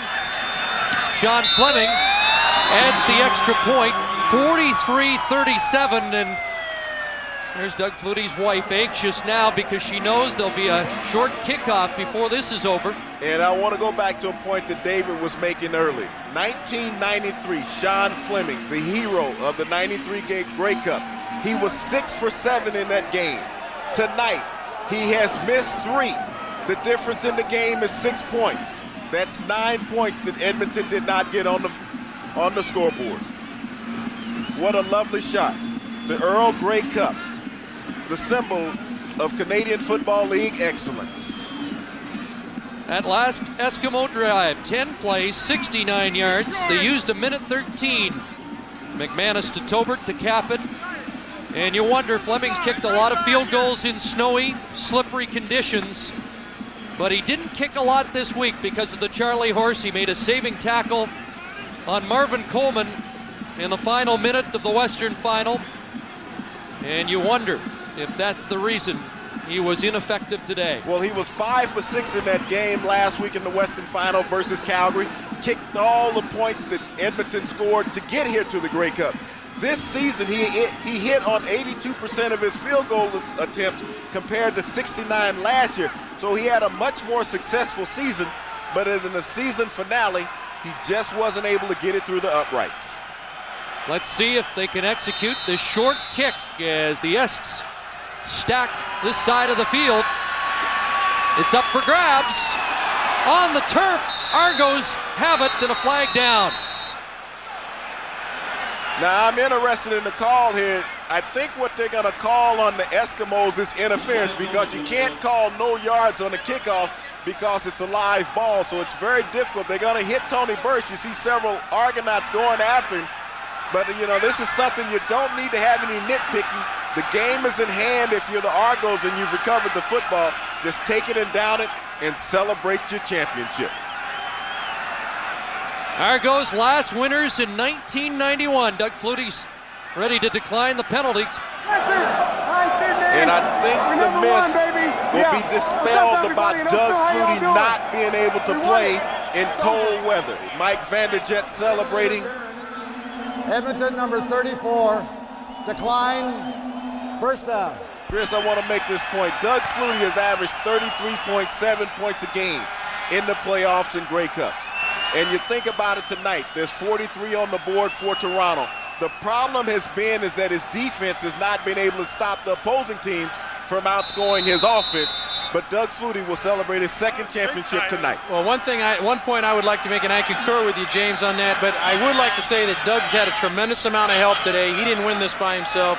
And in my opinion, Robert Drummond is your MVP of this ballgame. Robert Drummond has played a marvelous game for Toronto tonight in all facets you talk about, Dave. He's receiving out of the backfield, but more important, controlling the game's tempo in running with the football. He allowed Doug to do so many things, get out of the pocket, dump the football to him, so much going on. Pinball Clemens has really been the heart and soul of this team. A little guy, but they all gathered around him before the game. He gets them jacked up. He's a great guy. I mean, the Tom Pate Award winner this year. This was a 4-14 team last year, 15-3. Double blue and Grey Cup champions in 1996. Doug Flutie and the Toronto Argonauts.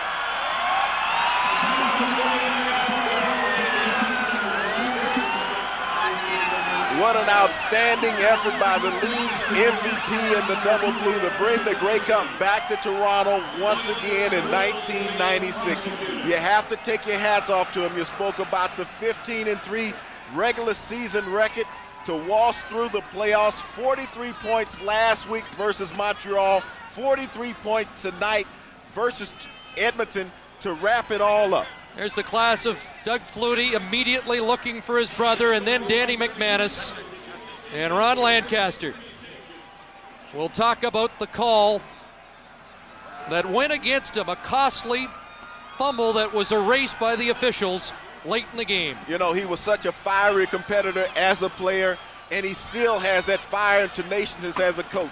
He is not going to rest it all easy about that non-call. There's Robert Drummond as we go down to the field and join Mark Lee. All right, thanks, Chris. I'm with Doug Flutie, who has been named the most valuable player in this Grey Cup victory. Doug, you get the outstanding player of the season, a Grey Cup, and the MVP. What more can a man ask? That's the full package. It's been missing the last few years. And I figure maybe this is to dispel some of the miss, and it was fun, man.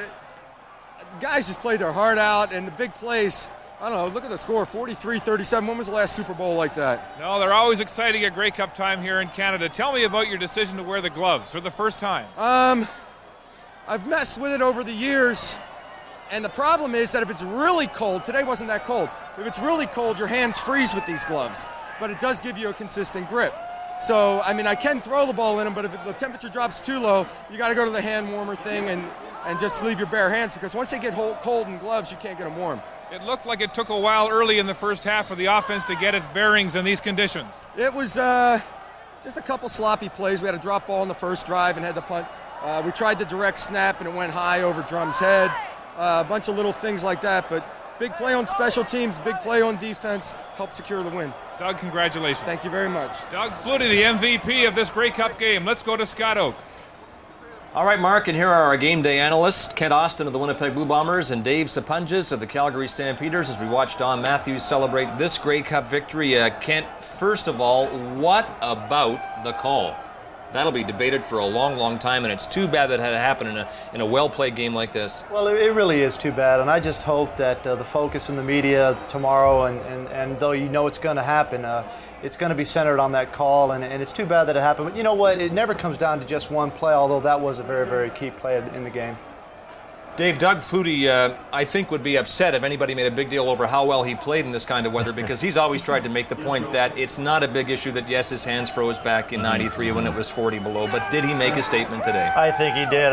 He played a fantastic game, and I think he just said right there that he probably loved enjoying playing in this type of weather with the snow coming down, and he raised the point that both teams played their hearts out, and it was a fantastic game to watch.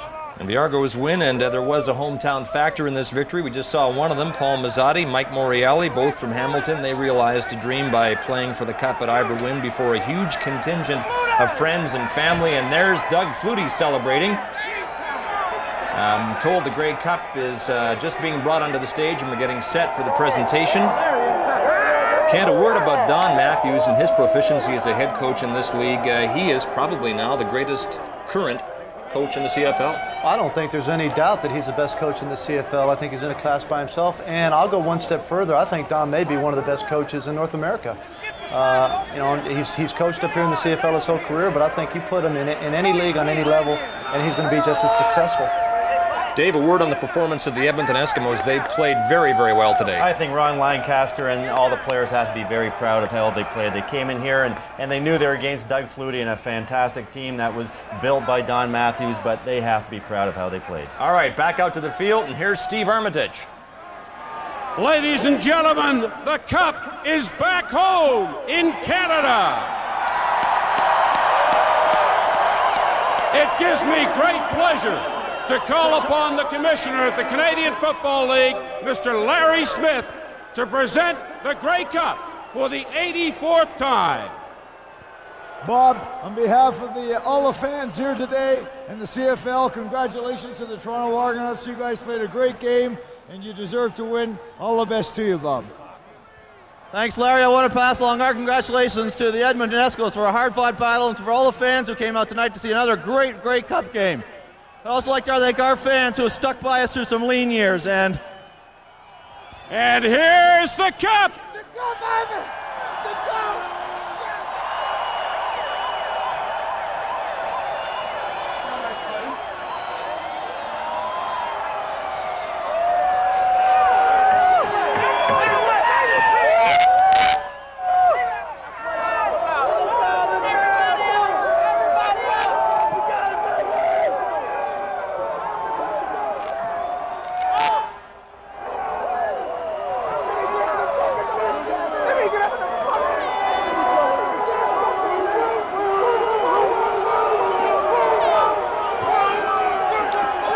Well, this Grey Cup underlines an amazing turnaround. The Argos were 4-14 last season. Now they're the best team in all the land, and about that there is absolutely no dispute. It quickly became clear the Argos would be the team to beat this season, and in the end, no one could.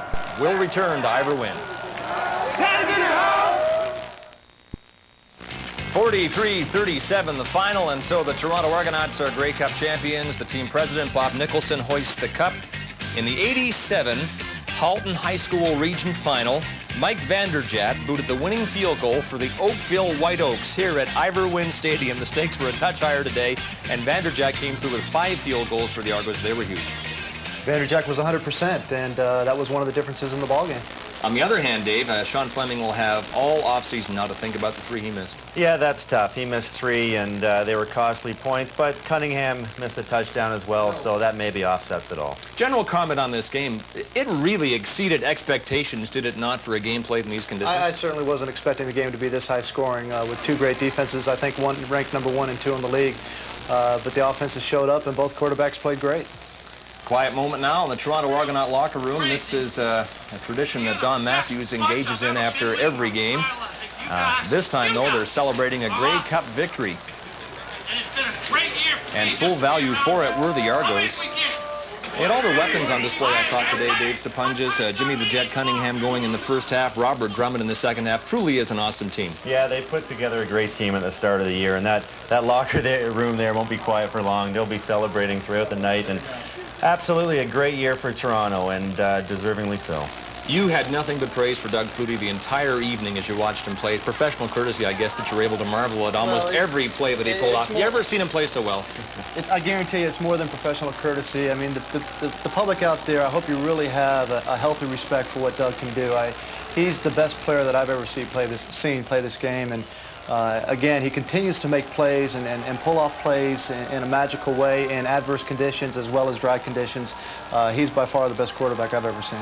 Well, for all the years Doug Flutie has reigned in the Canadian Football League, he had but 1 Grey Cup ring until today, that from Calgary in 1992. Stampeders are a great regular season team. The Argos are strong in both the regular season and the playoffs, and now Doug Flutie has his 2nd Grey Cup championship. Well, in 1 year, the Grey Cup will be held in Montreal, but for now, the Argos have won 13 Grey Cups. This one justifies their role as favorite in the 84th championship game. They'd said that a loss today would have rendered a spectacular regular season meaningless. 15-3, the Grey Cup doesn't get much better than that. Here's Mark Lee. All right, Scott, we're inside the victorious Argonaut locker room with the top Canadian of today's game, kicker Mike Vanderjagt. Mike, 5 for 5. You've clearly won the kicking duel with your opponent, Sean Fleming, today. Yeah, I'm not sure what happened with Sean today, but I mean, he's been a great kicker all year. He must have had some trouble with the footing, and my teammates helped me out, clear some spots away for me. I had a half-decent plant foot, and it really wasn't that big of a problem. Mike, this must have been a thrill for you being an Oakville boy. I understand you won some championships here in high school back in the late 80s. Yeah, it's been a pretty good place for me to kick over my football career, so I'm glad my parents were in the stands and all my friends and family in Oakville and Burlington, and it's just a great feeling right now. Well, congratulations, well done. Mike Vanderjagt. All right, here's another Argo teammate, Paul Massotti. This man has been through the good times and the bad with the Argos, Paul, from 91, the victory, and then the bad years, and now you get to sip it all over again after putting up with some tough years. This tastes great to win in our hometown and to win for all the young guys like Noah, Cantor, and my cousin Mike Morelli, Norm Casola. Taste the cup. It's just unbelievable. Well, they say patience is a virtue. How do you feel being one of only 5 players in this team who experienced 91 and still around to do it again? Well, that's the nature of this league, but it just feels good to stay with this organization. I mean, it's been a heck of a journey to play with a guy like Pinball Clemens for 8 years. It's been a long time coming, and it feels great, especially to win at home. And I want to say hi to Stony Creek. All right, another local boy makes good. Paul Massotti, congratulations. Let's go back to Scotto. All right, Mark, this Grey Cup is for all 40 Argos, but especially a player like Paul Massotti, a holdover from 1991, the last time Toronto won the Cup before falling into a football abyss, but that fall has now ended in dramatic fashion as the Argos win the 84th Grey Cup championship. The Argos are Grey Cup champions for the 2nd time in 5 years as the result of victory in a game that had absolutely everything, including a brilliant performance by Doug Flutie. never better than he's been today, and he has played awfully well in his CFL career. Let's go to Steve Armitage. Thank you very much, Scott, and it is my pleasure now to present Doug Flutie, who was outstanding today, as you pointed out, with the Chrysler Canada MVP Award. And to make that presentation, we call upon Stephen Landry, the General Manager Marketing Chrysler Canada, who has a very special set of keys in his hand. Take it away, Stephen. Thanks, Steve. This has been a great day, and I'd like to first thank the CFL and the City of Hamilton. This was one of the best Grey Cups ever, back and forth, hardly any penalties, and Edmonton came to play, and they played well. But Doug Flutie, you had a mission here in Toronto. You met the expectations of the Toronto Argonauts, and you brought the Grey Cup back. In recognition of that, I've got a set of keys here from Chrysler Canada and Dodge Trucks for a brand new 1997 Dodge Dakota Club Cab. You deserve it. You really are the most valuable player of today's game. Well, thank you very much. And it was one of those days. I tell you what, I'm glad it's really brought a prestige to the game, Chrysler's involvement, and I'm very thankful for your involvement. And, you know, I totally forgot about there was an MVP to this game or anything, because there were so many guys that did so many things, and without Adrian Smith's big play towards the end, we wouldn't have won. Without Vanderjack's field goals and Drummond's, everybody made some great plays. And I'm just kind of the ringleader running the show, so I really appreciate it. Thank you for the award, and it's great to have Chrysler involved. Thank you. You're very welcome, Doug. Thank you very much. Congratulations, Doug Flutie, the MVP. Now let's go to Mark. Thank you, Steve. This might be the most gracious champion in this locker room here today, Mike Pinball Clemens. Mike, your feelings, a winner in 91, some tough years between, and now another championship. I just thank God to be around all the guys in this room. The guys in this room have created for me the most fun I've ever had playing football, even before this game today. And this game is so sweet. The Grey Cup now means so much more to me than it did in 91. I've matured, I've grown, I'm Canadian now, and I can feel the Grey Cup. I know what it means, and to go through all that hard time makes it so much sweet. I just thank God for my players, and to be able to play with these guys, they are wonderful.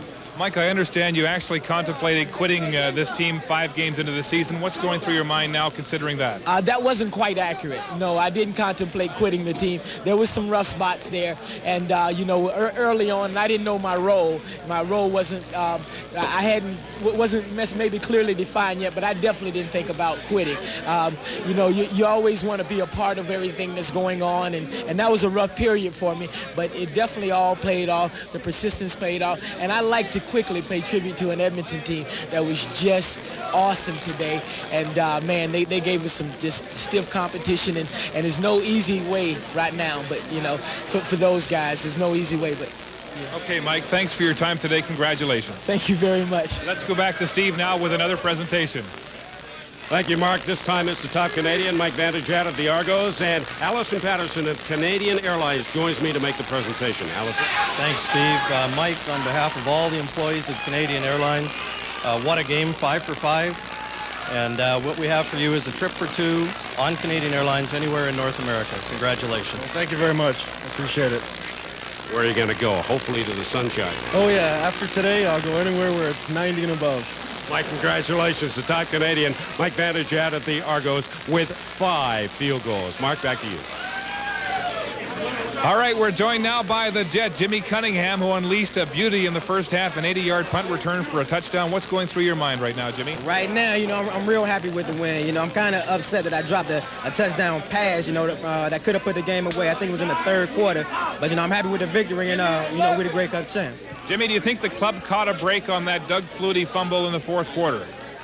To be honest with you, I don't even remember the fumble, you know. So what you talking about, I don't know. But, you know, we played real well tonight due with the circumstances. But, you know, I'm real happy with the win. Jimmy, congratulations. You're a Grey Cup champ. All right, thank you. All right, back to Scott. All right, Mark, big day for Jimmy the Jet Cunningham. And how about Mike Pinball Clemens? If he'd contemplated retirement, it surely would have been the CFL's loss. But as it is, tonight he has his 2nd Grey Cup ring.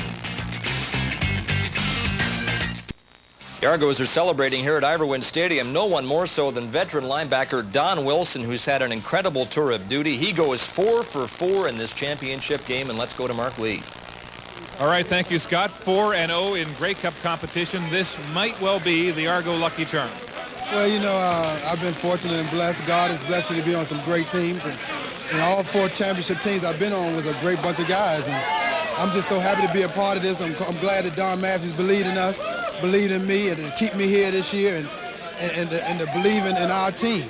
He said from jump that, you know, anything less than a Grey Cup is unsatisfactory, is a disappointment. And he was right to his word. You said to me before this game on Monday, I said, any doubt you guys are going to lose this game or win this game? And you said, no, we're going to win it. Just matter of fact. Yeah, because, you know, all year we've been finding ways to win, We won a lot of close games. And the coaches instill in us that... Good thing you kept your toque on. Whoa, whoa, whoa, whoa! Whoa, whoa, whoa, whoa! You know, well... Where were we? Yeah. And the coaches instilled in us that, you know, we are the best team in the CFL, so why should we lose in a game? So in every game we lost, he was totally pissed off with us, and a lot of players were very pissed off. So we had just gotten that attitude that, you know, we should win every game, and it was no different this week. All right, congratulations. Don Wilson, 4 Grey Cups, no defeats. Way to go, buddy. Thank you very much. Defense on teammate on defense, Mike O'Shea. Mike... all the way with O'Shea. All the way with O'Shea. That was a prophetic sign. How do you feel about winning a Grey Cup in a town you used to play in, coming back to the Argos?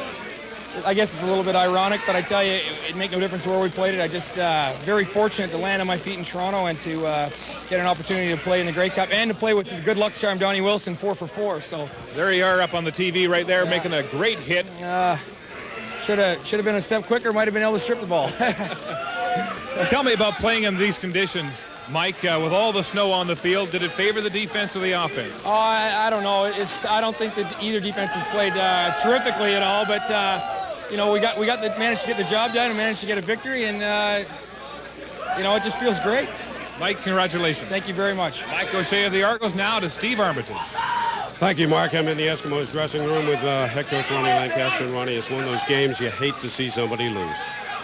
Well, you know what? I think that, you know, for a Grey Cup game and have a wild scoring affair, which I don't think a lot of people expected under the circumstances, and you know, I guess when you get to the Grey Cup, if you can get a real good, solid football game out of everybody, and that's really what it's all about. And we got a heck of effort from our guys today, and I know they did too. And Flutie's tough to control at the best of times, and we had a little trouble with him today, but we had our chances to win, and we didn't win. Ronnie, you were incensed over one particular call. Yeah, I'm not going to talk about that one, Steve. That's history. Too good a football game to worry about it. A lot higher scored than most people thought. Oh, I don't think anybody expected that under those conditions. I mean, that was as slippery, and you know they tried to do a great job of keeping the field clear, but that snow just kept coming. But I'll tell you, I'm really proud. Like Danny McManus hurt his shoulder early, and he stayed in there like a trooper, played a heck of a game. Darren Flutie took a couple shots, he got hurt, but he stayed there and played a heck of a game right there to the end. Our guys fought for 60 minutes, is what we said we were going to do, so we really have no complaints. Great season, nonetheless. Yeah, I don't think anybody ever expected us to get this far, and hey, it's amazing what you can do when the guys all think alike and the attitude is right and they work together, and that's what they did this year. Ronnie Lancaster of the Edmonton Eskimos. Mark, back to you. All right, thank you very much, Steve. Here's the winning coach in today's Grey Cup, Don Matthews. Don, 2 in a row, 2 15-3 records in a row. You must feel awfully satisfied. Well, you know, this is as good as it gets for me. This was a very, very special year because Toronto needed a football team that it could be proud of for the Canadian Football League. We got some great guys. You know, I've said it before. I enjoy going to work every day with these guys. There's not one guy on the team that I'm not happy to have here, and it was just been a fantastic year for me. Don, huge special teams, 2 touchdowns on special teams here today. The big pick by Adrian Smith to seal the win. How did you see the game? Well, you know, in the first half, I was really disappointed at the score because we only gave up 3 plays, 2 long plays on defense and 1 on special teams. Other than that, we controlled the ball. And Flutie was just awesome. I mean, Flutie kept the ball on long drives, kept moving the chains, finding a way, probing, going to our shuffle pass and all of those things. And he played Flutie ball. He's a phenomenal football player, and he does it all the time. All right, Don, congratulations. Certainly writing your own page in Canadian football history. Thank you very much. All right, let's go back to Scott Oak. All right, Mark, what an incredible career it's been for Don Matthews. 18 years in the Canadian Football League, 11 times he's coached in Grey Cup games, and now he has his 8th Grey Cup ring, transforming a 4-14 team into the best in the CFL. We'll return. In Hamilton, the celebration continues. Here's what's coming up next weekend on CBC. World Cup skiing from Lake Louise, Alberta on Saturday. Women's downhill, Karen Lee Gardner will join me for the call. Later that night, Molson Hockey Night in Canada begins with Toronto at Dallas, Washington at Montreal, and concludes with Calgary at America West Arena to face Phoenix. A week today from Lake Louise, another World Cup skiing speed event, the Women's Super G at 4 Eastern, 2 Mountain Time. In the locker room of the Toronto Argonauts, the celebration continues. There's Doug Flutie and Paul Mazzotti hoisting the cup. Argos won at 91, declined, but they're back on top now. Final comments from our game day analysts, Kent Austin and Dave Sapungis. Dave Sapungis, what didn't this game have? It had everything. It was a fantastic game. Total entertainment, and it sure was a pleasure to be a part of it somehow. Kent, as often happens, the Grey Cup turns out to be a showcase. I suppose we can only hope we see another. Well, if the league could find a way to take this game, bottle it, and market to the public, I think the league would have a long life left in it and would continue to operate. And it would be too bad to see the league falter at this point after witnessing a game like this. Well, thank you both. Great to have you alongside today. Now let's go upstairs, get some final comments from Chris, James, and Dave. Bye. Well, Scott, I know Dave Archer is another proud member of the CFL quarterbacking union. Let's tip our hats to both quarterbacks today. Two big game quarterbacks played well today, but I think the overriding feeling was team. Team was what won it. It became the second highest Grey Cup game in history. Only the 89 game, 43-40 for Saskatchewan was a higher scoring game. James, we had everything, a little controversy that Ron Lancaster avoided discussing, but absolutely everything happened. But guys, isn't this what the CFL is all about? I mean, constant excitement. You never know what's going to occur. Last-minute heroics. I mean, you can't let this game go away. It was a marvelous game to be a part of, and I hope that it's back next year. Well, I'd like to salute one player as well today, and I know even Edmonton fans are happy about Pierre Bercheval, who is a 9-year veteran, broke his ankle earlier this year. He had some great years in Edmonton and now in Toronto, and Pierre Bercheval, one of the Canadian players celebrating their first Grey Cup today. So it's an exciting day for him and for all of us up here after a splendid 1996 Grey Cup game. Scott? All right, Chris, as it turns out, the confidence the Argos displayed all this week in Hamilton was justified. This was a team that had championship written all over it almost from the start of the season. And now, as we bring down the curtain on the CFL's 84th campaign, this is the point at which we always tell you how much we're looking forward to returning in 7 months' time to cover the road to the 85th Grey Cup, and we are. It's just that we're not entirely sure if anyone will be on the road. It remains for the CFL to restructure itself financially, but I would suggest that weeks like this and games like this certainly indicate that it might be a worthwhile exercise to save the only all-Canadian pro sports league in this country. I want to take a moment to thank our production and technical crews and our sponsors who make the CFL on CBC possible. This was a day to forget about the CFL's problems, and we hope you enjoyed the moment. Thanks for watching, and so long from Hamilton. Your compass in hand, your map to the stars, and no one beside you to say where you're going or even how far. You're trying to decide as you stare into space, then you start spinning your wheels, waiting for something to call to your wandering heels.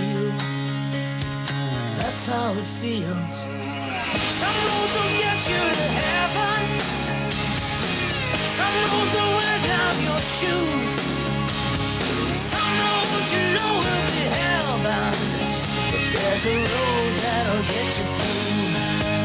Love is the soul's road calling you. So where is that road?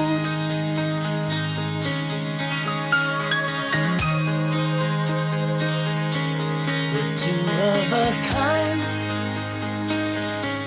we're stumbling blind, searching so hard that sometimes it can feel like we're losing our minds. Oh, how many times have we passed in the night, not knowing the other was there? Maybe together we'd finally be getting somewhere. Somewhere. Some roads will get you to heaven, some roads will only wear down your shoes, some roads you know will be hellbound, but there's a road that'll get soul's road calling you.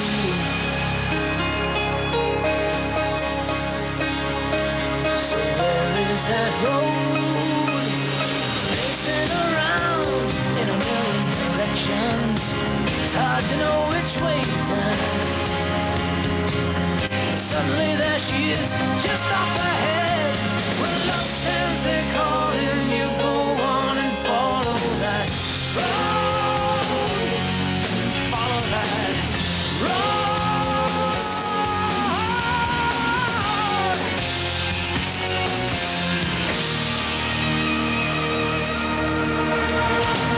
Some roads will get you to heaven.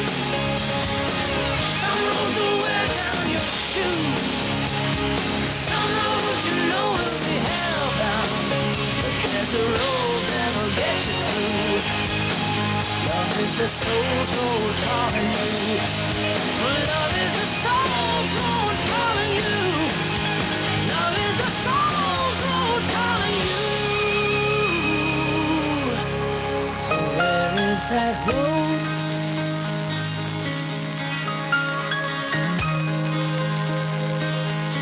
We're two of a kind.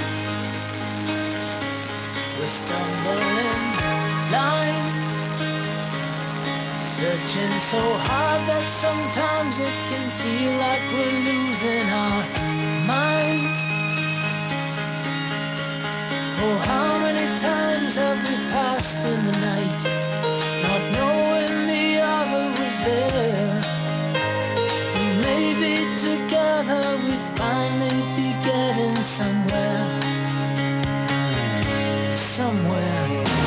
Some roads will get you to heaven.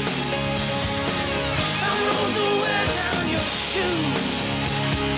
Some roads you know will be hellbound, but there's a road that'll get you through.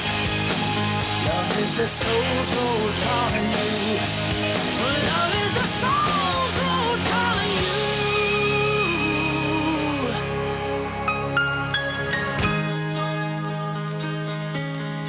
Where is that road?